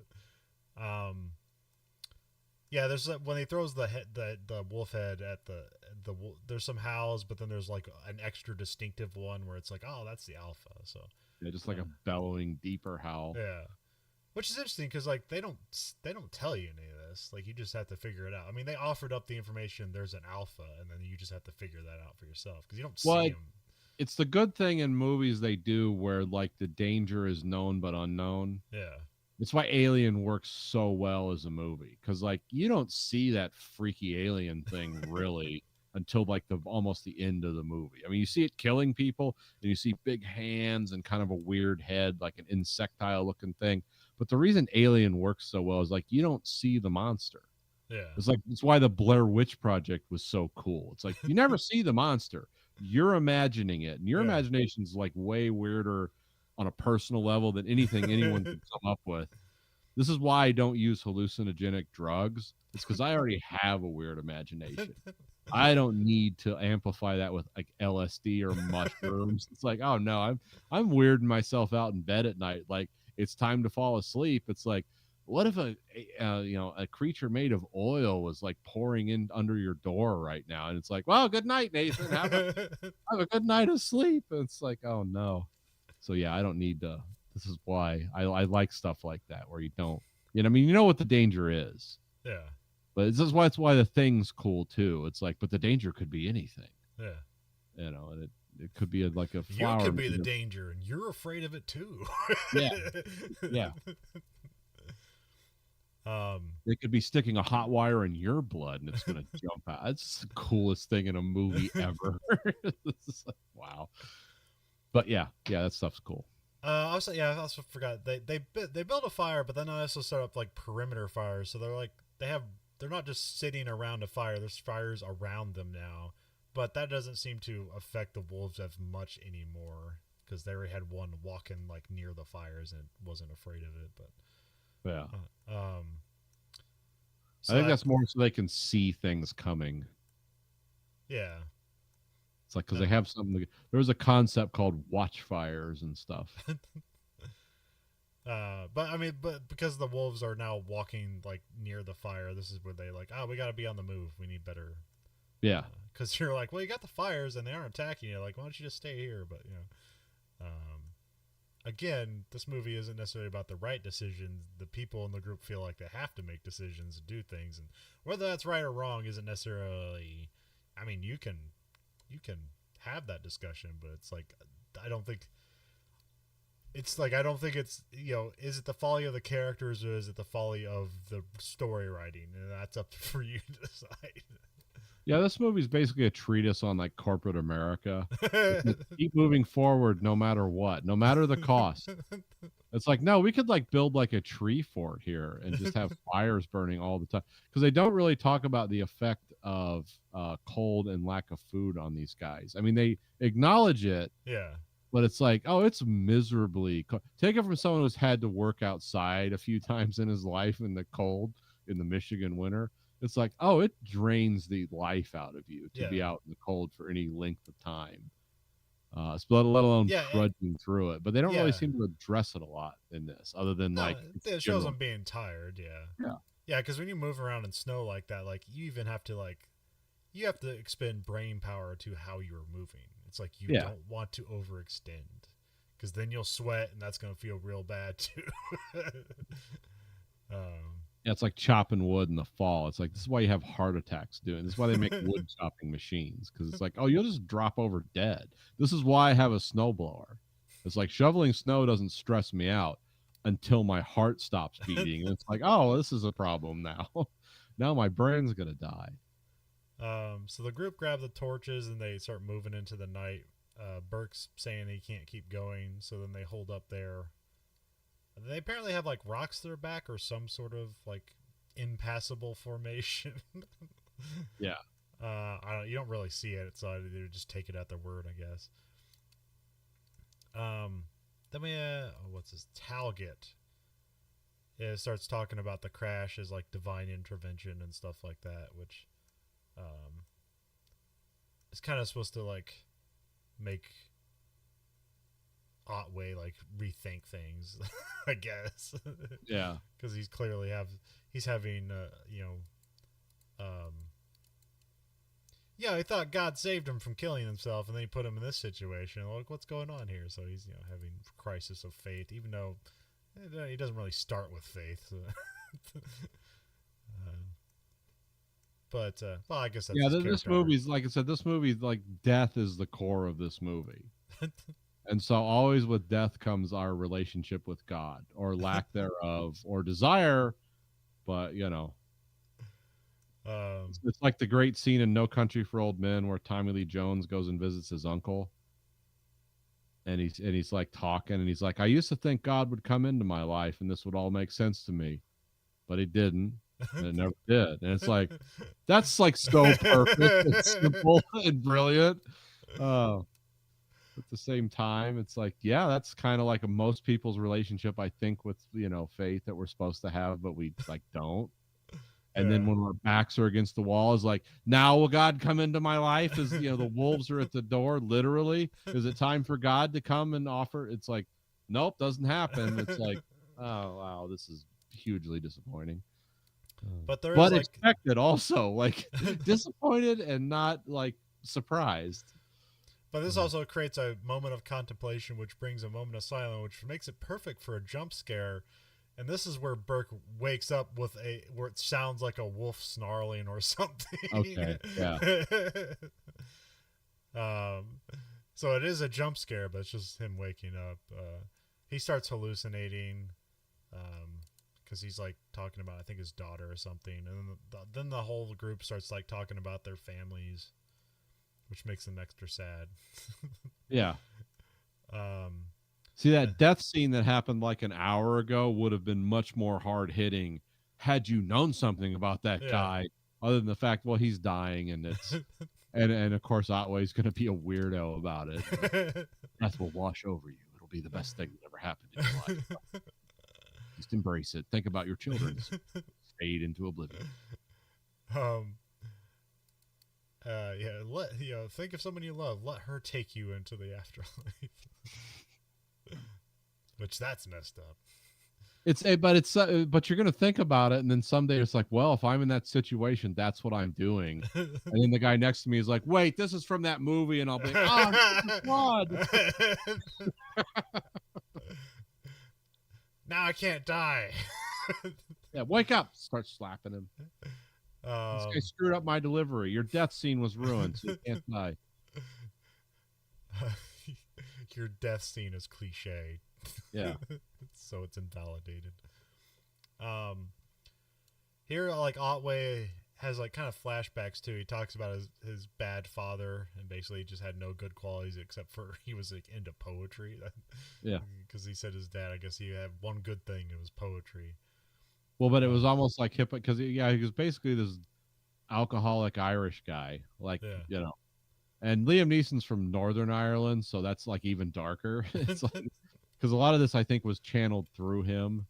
It's why this is like one of his best performances, other than Schindler's List, because it's like, oh, this is just like the dark Liam Neeson. Like this is he's acting perfectly in this movie. But yeah, he even says, he's like, yeah, my dad was basically an alcoholic. It was like something like quick on the knuckles, or it's like basically a guy that liked to drink and fight. Yeah. But he's like, oh, he was into poetry because he thought it rounded him out. Yeah.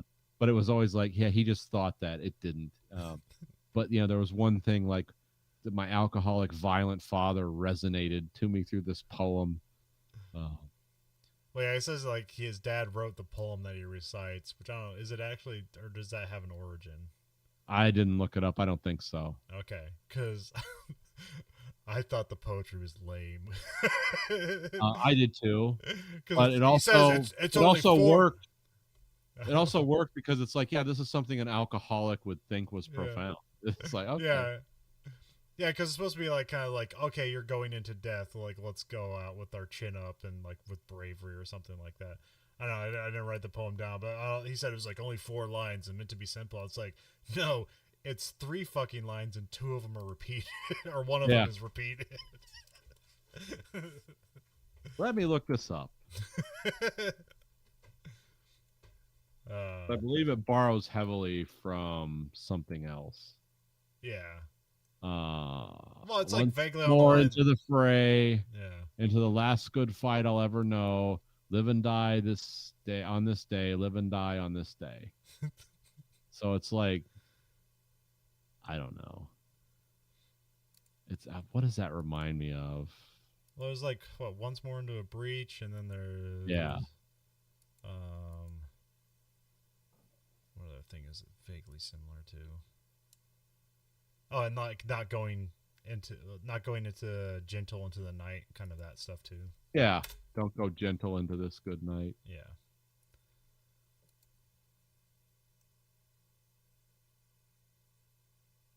Yeah, it didn't seem like something like That's why I was wondering if it was like actually from somewhere. It's like, oh, am I being made a fool here that I'm like thinking something's lame that has like history to it? Oh, you weren't. Okay.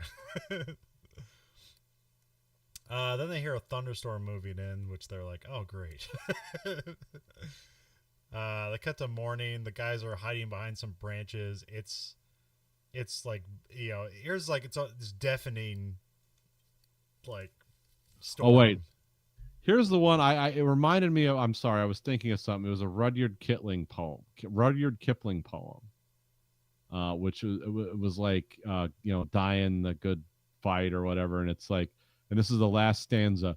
When you're wounded and left on Afghanistan's plains, and the women come out to cut up what remains, just roll to your rifle and blow out your brains, and go to God like a soldier. And then it repeats 3 times: go, go, go like a soldier of the Queen. It's like that. It kind of reminded me of like the spirit of that.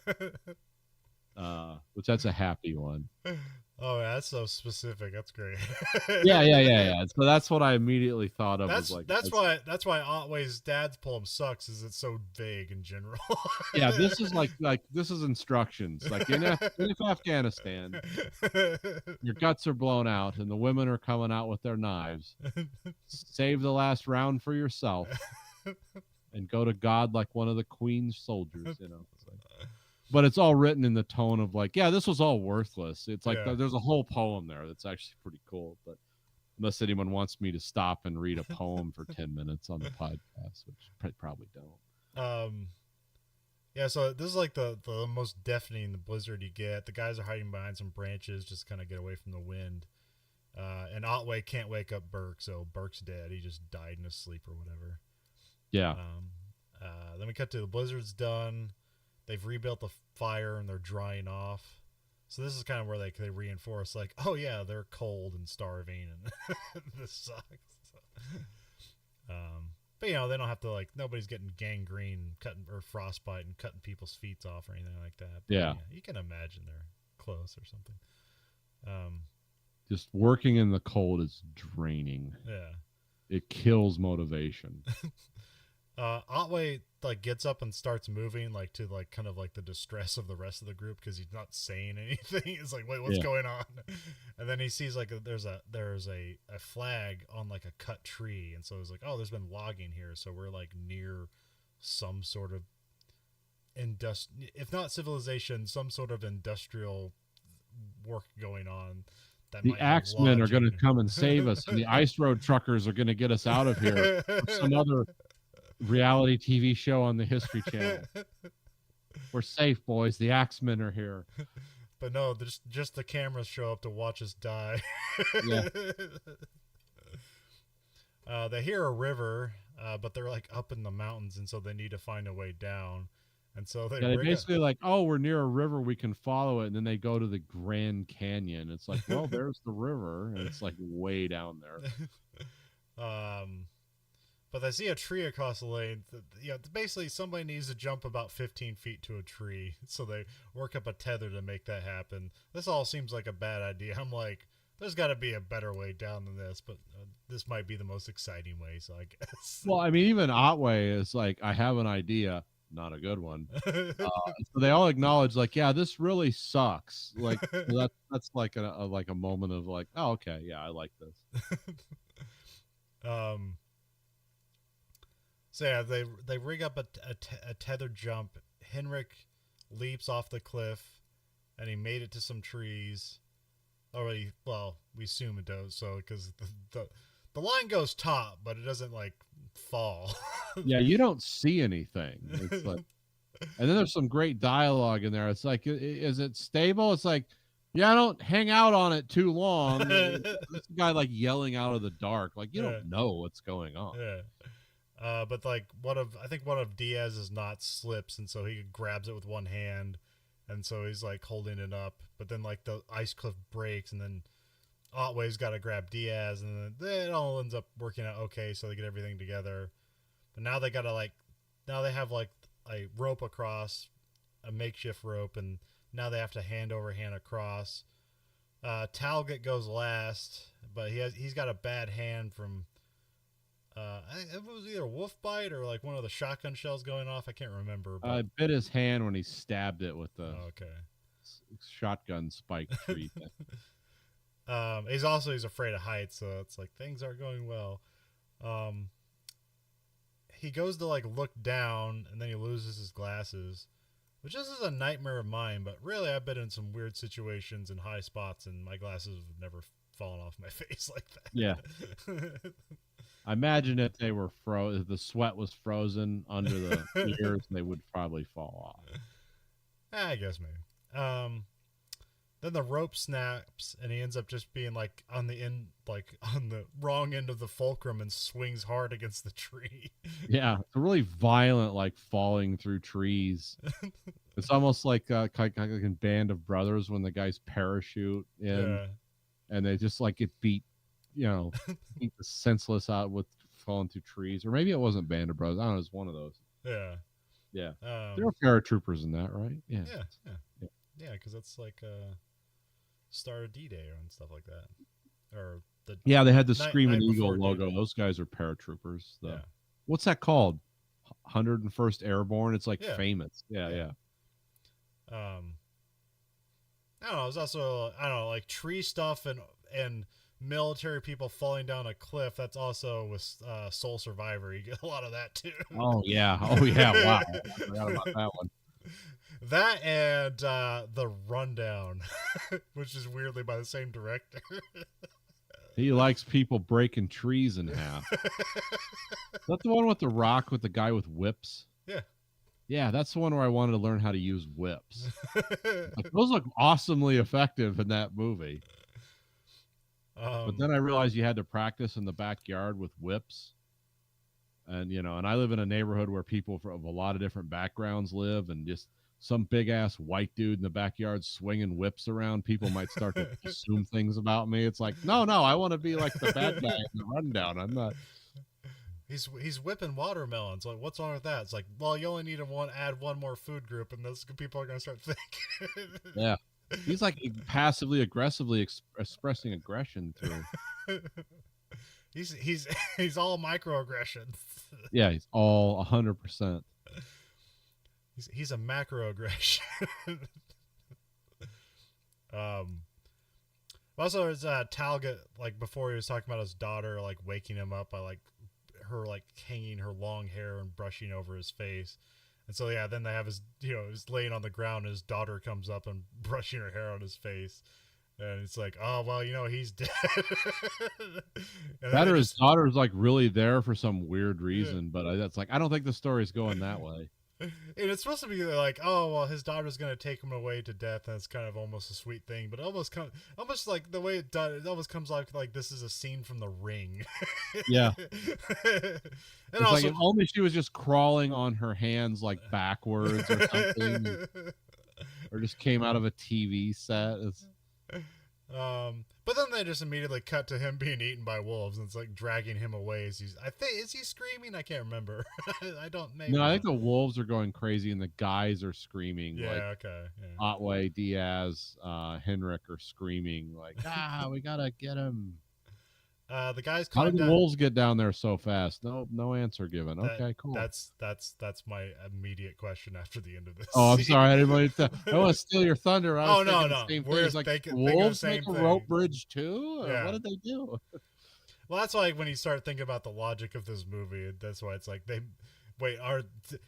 Did the authors of this movie intentionally make these guys make the wrong decision every time? Yeah. Because there is logic for them being as to where they end up. Like, okay, they're actually moving closer to the den, so Yeah. these might be different wolves. I don't know. The other wolves are taking the long way down. These wolves in closer vicinity to the den are taking these guys out. But it still feels weird. Yeah. But yeah, the other guys climb down after Talget. Diaz takes a fall and like screws up his knee. Although later on, he says it's his ankle, but whatever. A leg thing happens, and so this is taking Diaz to a bad spot.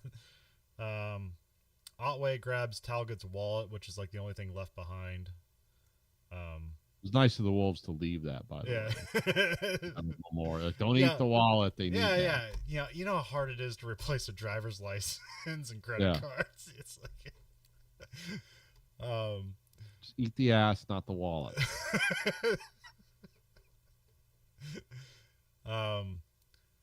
That cuts to they're walking on like the shoreline. Otway, Hendrik, and Diaz are the only ones left. Diaz is talking about giving up, and so he just sits down. He throws his wallet to Hendrik. They start talking about death. Here's where they like to give their first name to each other, which I guess is supposed to be like a big moment, but it's just kind of like, all right, whatever. Diaz hands off the GPS watch to Otway, so this is like, it's like, yeah, he's given up. Yeah. And it's kind of supposed to be like he's the last guy to give in. He's supposed to be the guy that, on paper is or what he purports to be, the guy without fear, and now he's giving into fear and death and all that.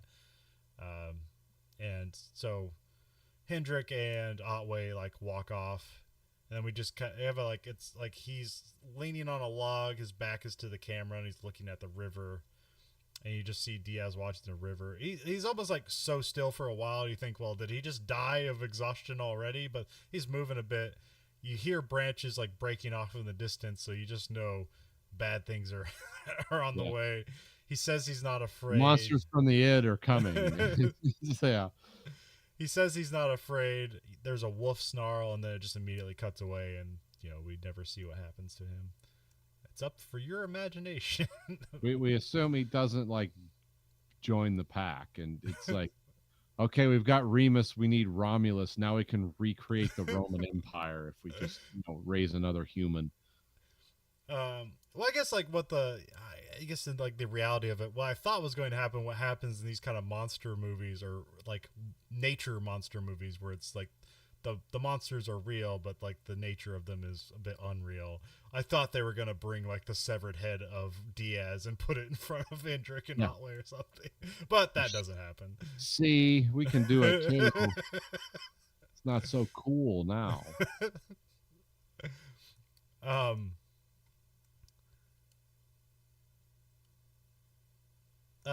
Hendrik and Otway continue on. Hendrik asks like about like the last night at the bar, because I guess Hendrik had some like, hey, you went to go kill yourself, right? Yeah. Had some weird, inappropriately specific insight that made no sense. Well, he said, the only thing is because it's close. He said like he saw the look of giving up in Diaz's face, and then he realizes like, oh, you had that look on your face at the bar last night. So like, were you going to go kill yourself? And Otway's like, how do you know I was going to go kill myself? Were you watching me? He's like, nah, I just saw that look on your face. It's like, you're weird, man. Yeah. That's amazing. Can you use some of that brilliant deductive power to get us out of this situation, please? Instead of judging me. Then there's two wolves that show up and give chase. Hendrik goes in the water, like accidentally. They kind of knock him in, I guess. And then Otway's like giving chase after him, and he eventually just jumps in after him. Hendrix gets his foot caught in the rocks, but is like he can't get his head like the above the worst water. death scene in the movie. Yeah. 'Cause he's literally like an inch from I could breathe if I could just get my mouth above the puddle of water or this thing of water I'm in. Well, like really, the annoying guy, I forget his name. He's the last like kind of like death by the wolves, because after that it's like Burke just dies from natural causes. Really, Talget dies from the tree. Yeah, he was just like the wolves just finished off what would have happened in like 15 minutes anyway. Yeah. Diaz, we don't see his fate, but mostly it's just him giving up on life rather than the wolves killed him. And looking at some really beautiful scenery. Yeah. And then just like claiming that as like, yeah, God did that for me. I'm supposed to sit here and watch this. It's like, Otway should have been like, great, more of your bullshit prison philosophy to justify whatever cowardly act you're doing, but he didn't do that. Yeah.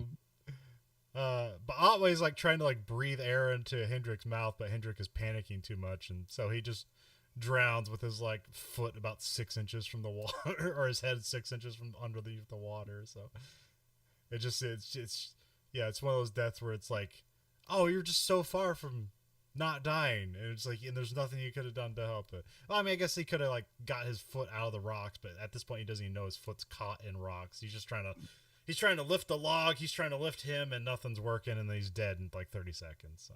Yeah, I mean, it's a situation it's an effective scene because I can put myself in that situation, because trust me, if I'm underwater and my foot's caught and it's like, oh, you just got to move that rock and you can get out. It's like, no, rationale's going out the window. Yeah. It's like, I'm literally going to try to rip my foot off to get out of that, or just drown. And we only know his foot is clearly caught in the rocks because they have the camera in clear water showing you that, where in reality it's like, you can't see that. Yeah. Sometimes I'd ask, it's like, hey, where's this shot that I can see? Like, I want to see outside my perspective, God, to know what's going on. Can you do that for me? You're not going to answer me, are you? You're not going to show me the other perspective, are you, God? I knew you were false. So how that being in Act 2, because everyone's dead except for Otway. So if Act 3, Otway climbs... And he wishes he was dead. Yeah. Otway climbs ashore. He's alone and wet.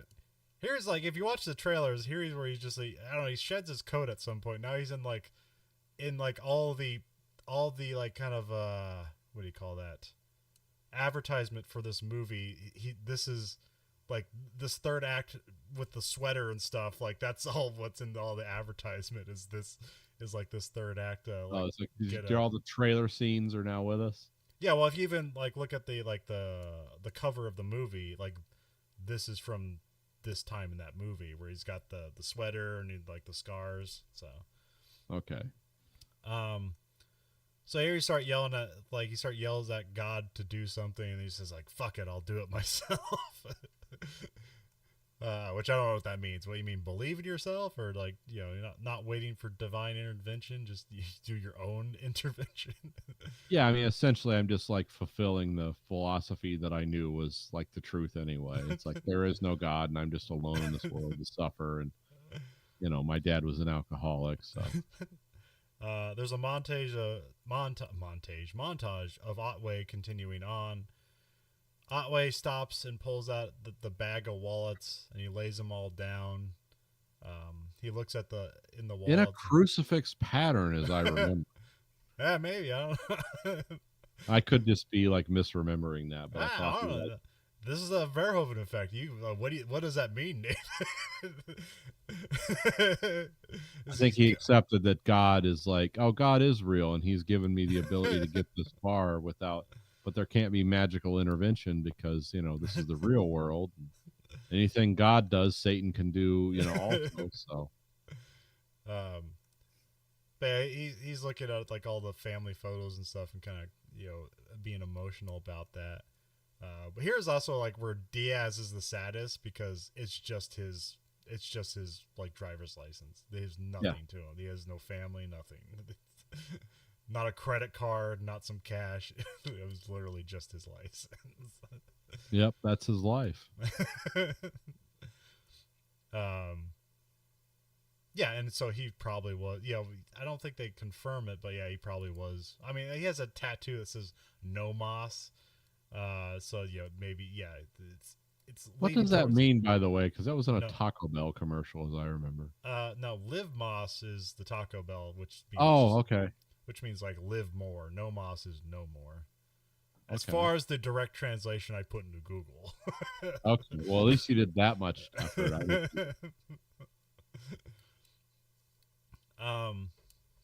Because yeah, at some point, like that's what he uses to calm him down. Where he's like, "Yeah, stop doing this." He just says, "No Moss," because that's what's written on his neck. Yeah, presumably Diaz was in prison, and so this is him trying to get his life back together.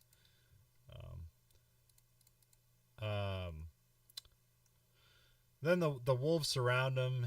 He like tucks his suicide note in his wallet and has a quick flashback where it's basically like, oh, his wife had cancer or something. Yeah, Like she was dying in a hospital, essentially. Yeah, that's the bed from all his dreams is the hospital. And she bed. says, "Don't be afraid." Yeah. So it's like, oh, he's about ready to enter the afterlife. Yeah, she's taking him away. And yes, he tapes his knife. He tapes a knife to his right hand, and then he tapes bottles in his left hand, like like he's like being Wolverine or something. Well, it's in between his fingers, and he just like breaks them all on like a rock nearby. So now he's got some stabby things on his other hand, which would only work in movie world. Because if you did that in real life and broke them on the rock, it would immediately cut into your hands because they'd break wrong. And you'd be like, this is wounding me as much as this horrible creature that's attacking me. And so here he recites his dad's stupid poem. I can't remember if he just says it out loud or if it's a voiceover. I think he says it out loud. He charges the wolf howls, cut to black. Yep. Credits with solemn music. Although there is an after credit sequence. I'm not sure if you went that far. Did you know about the after credits? Yeah, I knew about it. I watched it. I didn't know about it until I was leaving. And Nick Fury was like ready to get on board. No, it wasn't that. Yeah, it's in the foreground. There's a wolf of the body. It's laying down. It's breathing, but like heavy, or what do you call that? What kind of breathing is that? Like troubled breathing. There's a better Chain Stokes breathing. It's called the death rattle. And then like a raspy breathing, and and then you can see the top of Liam Neeson's head. In the trivia, it says you can also hear him breathing, and then cuts away again, implying what you want. Yeah. Neither one of them lived. I mean, what did the helicopter show up and like a wolf rescue helicopter show up? It's like, no, they just bled out in the forest. Yeah. Which again, that just bleak. It's like, well, what did all this movie mean if it meant nothing? It's like, well, yeah, that's the struggle of life. Yeah, it actually represented life. It's like, yeah, this is it. Men trying to be men, and then life doing what it does anyways. Two men, and men only, because it's not fair. The worst thing to be is a man, unless you have to be a woman, and then you realize, like, oh, my biology's trying to kill me my whole life, and then you're like, oh, it's so great to be a man. But like I had a little before I learned about the after credit sequence, I was gonna have us like when it just cuts to black, and it's like, all right, obviously that's left up to the audience to think of what happened. So Nathan, let's do the clue multiple endings. What what are all the endings to this movie? Well, there's one ending where like Liam Neeson leads the wolf pack. Yeah, that's the alpha. That's what I had. He becomes in charge. One where he doesn't even get a punch in and he just dies horribly. Yeah, there's that one. Then there's one where he like kills the wolf, and then like the native peoples of that part of the world accept him into their tribe because this pack of wolves was terrifying them, and so he ends up like being the husband of the 300-pound native woman that gave the other guy the clap earlier, because now she doesn't have to be a prostitute anymore. She can live, they can live their truth in the wilds of Alaska. There's one where Liam Neeson, like, a portal opens, and he goes into like the multiverse. Or as well, like a helicopter shows up and shoots the wolves or something. Yeah, like Sarah Palin is shooting the wolves from a helicopter. She would be governor of Alaska at this time. I don't know if she would or not. But yeah. And so why does the movie end like this? Because are any of those endings satisfying? No. Oh. It's just completely ridiculous. Because the whole tenor of the movie is like, this is a treatise on death. Yeah, This is on life, struggle, and death. Yeah. This is like, you have limits, you will find them, and you will die. Because that will happen to all of us, no matter what. No matter what kind of comfortable suburban life I live in Metro Detroit, it's like, yeah, I'm gonna die in like 20 years or so. It's like, yeah, that happens. Which why him taping the knife and the bottles up is why people love that. It's like, you at least gotta try. Yeah. You can't just wait there to die. You at least gotta try, even though it's pointless. But hey, that's my motto. I mean, we're getting ready to go into like a strike here, and it's like, well, what do you think about this, Nathan? It's like, well, live on your feet or die on your knees. It's like, so do you think we're gonna win? It's like, no, we're gonna live on we're gonna die on our feet, but we're not gonna live on our knees. And again, like this moment, like there's more of this in the trailer of him like basically boxing the wolf. I'm not sure if it's boxing the wolf, but there's more moments of him like running and stuff like that, which I guess people were mad about when they got to the movie, where there's even less of the wolf boxing in the movie than there is in the trailer. Yeah. But again, I'm not sure how many people. Well, I will say this: I don't know, I can't tell if the wolves in this movie were CG. Oh, a lot more. Or if they were actual wolves and they kind of did an overlay on them because they were like trained for a movie and they made them look more frightening. But they didn't have a lot of like the obvious CG bullshit wolves that you think you'd see. I mean, I noticed some, but that's usually like they're in the background a lot, and maybe because of that, like I was talking about that effect with where the eye shine. Well, no, the like with snow and stuff, how it like makes the block, everything becomes a gray block. Okay. Then the CGI stands out more to me, but again, that could have just been streaming problems rather than the movie's problems. This movie is, over 10 years old, so. Yeah. But what I liked about this movie was like, I didn't see anything where it's like, I mean, I knew that like, oh, those were CG wolves, or those were like wolves that they had real wolves on the set, but then they overlaid them and make them look crazier because their eyes probably didn't really look that green and all that shit. But it's like, that's enhanced. That's like a physical effect. That's like a practical effect that's enhanced. Yeah. But if they had him do wolf boxing, it's like, yeah, that would look really crappy. Because the budget this movie had, they couldn't do like Lord of the Rings CG where it's like, yeah, I believe that Legolas is doing that. It's like, no, that would look dumb. So yeah, that's I liked it. I mean, overall, I must say I liked this movie. It wasn't perfect. No.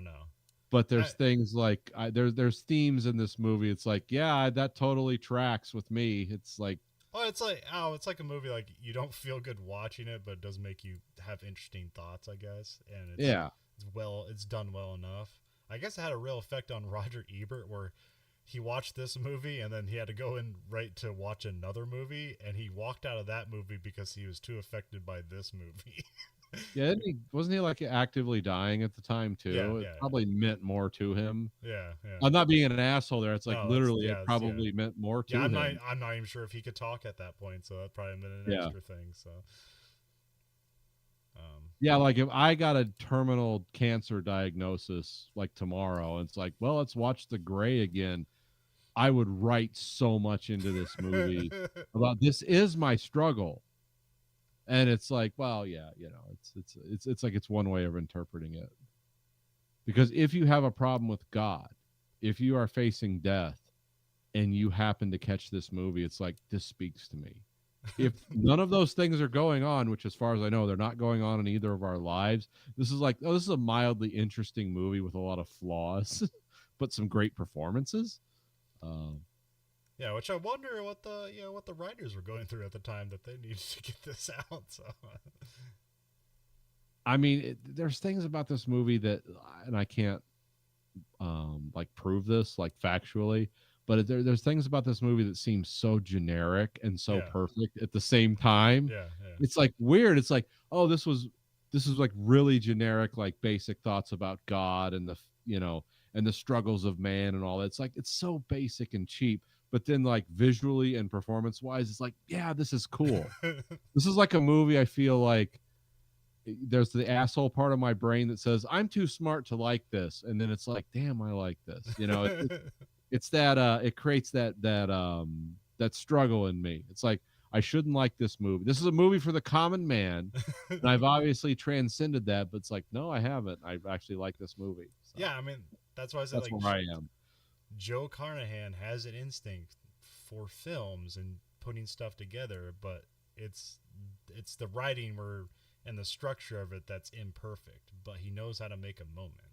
Yeah, Can't deny him that. yeah, because it's like with him, I don't feel like it's like with Lynch, Tarantino, or Kubrick. It's like I'm really not smart enough to understand what these guys are doing, but I'm gonna make quippy quotes to like, oh yeah, I get this. I'm with these guys, and I understand. Or like who's the other guy? Um, The Dark Knight Rises, and Oh, Christopher Nolan. yeah, it's like, yeah, they always make you feel like you're not smart enough to like our movies, but you better like them, damn it, if you want to be Yeah. thought of as smart. Like this movie, I don't feel any of that pressure, No. but I like it so much on a performance level. It's like I really I want to make this more than it is. Yeah. Well, also, I think that's what Joe Carnahan does good as too, is that he does allow people to bring a performance to what is kind of like lesser material, and so that's what happened here. Is like you said, like there's a million movies like this. There's plane crash survivor movies. There's what was that? The Bear, isn't that like Anthony Hopkins and Alec Yes. Baldwin? It's like, don't they plane crash and they have to fight against a bear? It's like same thing, different, but different vectors. Like there's a bunch of movies like this. I mean, even Lost came out, was like 3 years before this. There's that new show, The Yellow Jackets, which is far more interesting. Similar situation, but far more interesting. Yellow Jackets is cool. Yeah, It's really cool. I usually don't like oh, what's the current pop thing that they're doing, but it's like, oh, Yellow Jackets is like, it's Lost with like mixed with LSD, and it's like, oh wow, this is weird. Lord of the Flies, but like extra evil. Yeah. Yeah, Lord of the Flies, if like Satan was like in charge actually, instead of just a bunch of random people. Yeah. We do have to talk about Yellow Jackets at some point. Yellow Jackets really helped me understand what being a woman is like. I feel a lot of sympathy for women. It's like, wow, this is the world you live in. It's an awful place. I would rather. I want to live in the gray. It's like it makes more sense. At least you die with some dignity in the gray. Yeah. I face my God, my Creator, with dignity and a full heart. It's like, no, in Yellow Jackets, you die because of like shallow people's conspiracies. Like, no. The male equivalent of that would be like if Alex Jones killed me. It's like, oh, very unsatisfying. Shouldn't have died that way, but yet I allowed it to happen. We're sending a probe into space containing the supercut of scenes from the imperfect collection that is a Verhoeven Effect. Nathan, what scene from this movie are we shoving into space? Oh, we're doing the one where he's in the snowbank, but he's talking to his wife, and the sheet gets ripped away. That explains the gray perfectly. It's like, this is beautiful and complete nonsense at the same time. And damn it, I'm gonna buy it on DVD.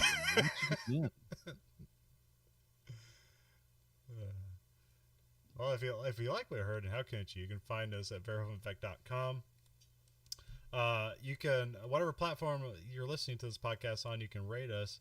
You can rate us whatever you want, but the only thing the platform listens to is the highest rating. Remember, you control the algorithm. The algorithm doesn't control you. We also have listener support at verhoeveneffect.com, where you can support us at a monthly stipend, either 99 cents, $4.99, or $9.99 a month. Cancel anytime. We were at Twitter, or I guess X, or whatever, at Verhoeven Effect. Facebook, Verhoeven Effect.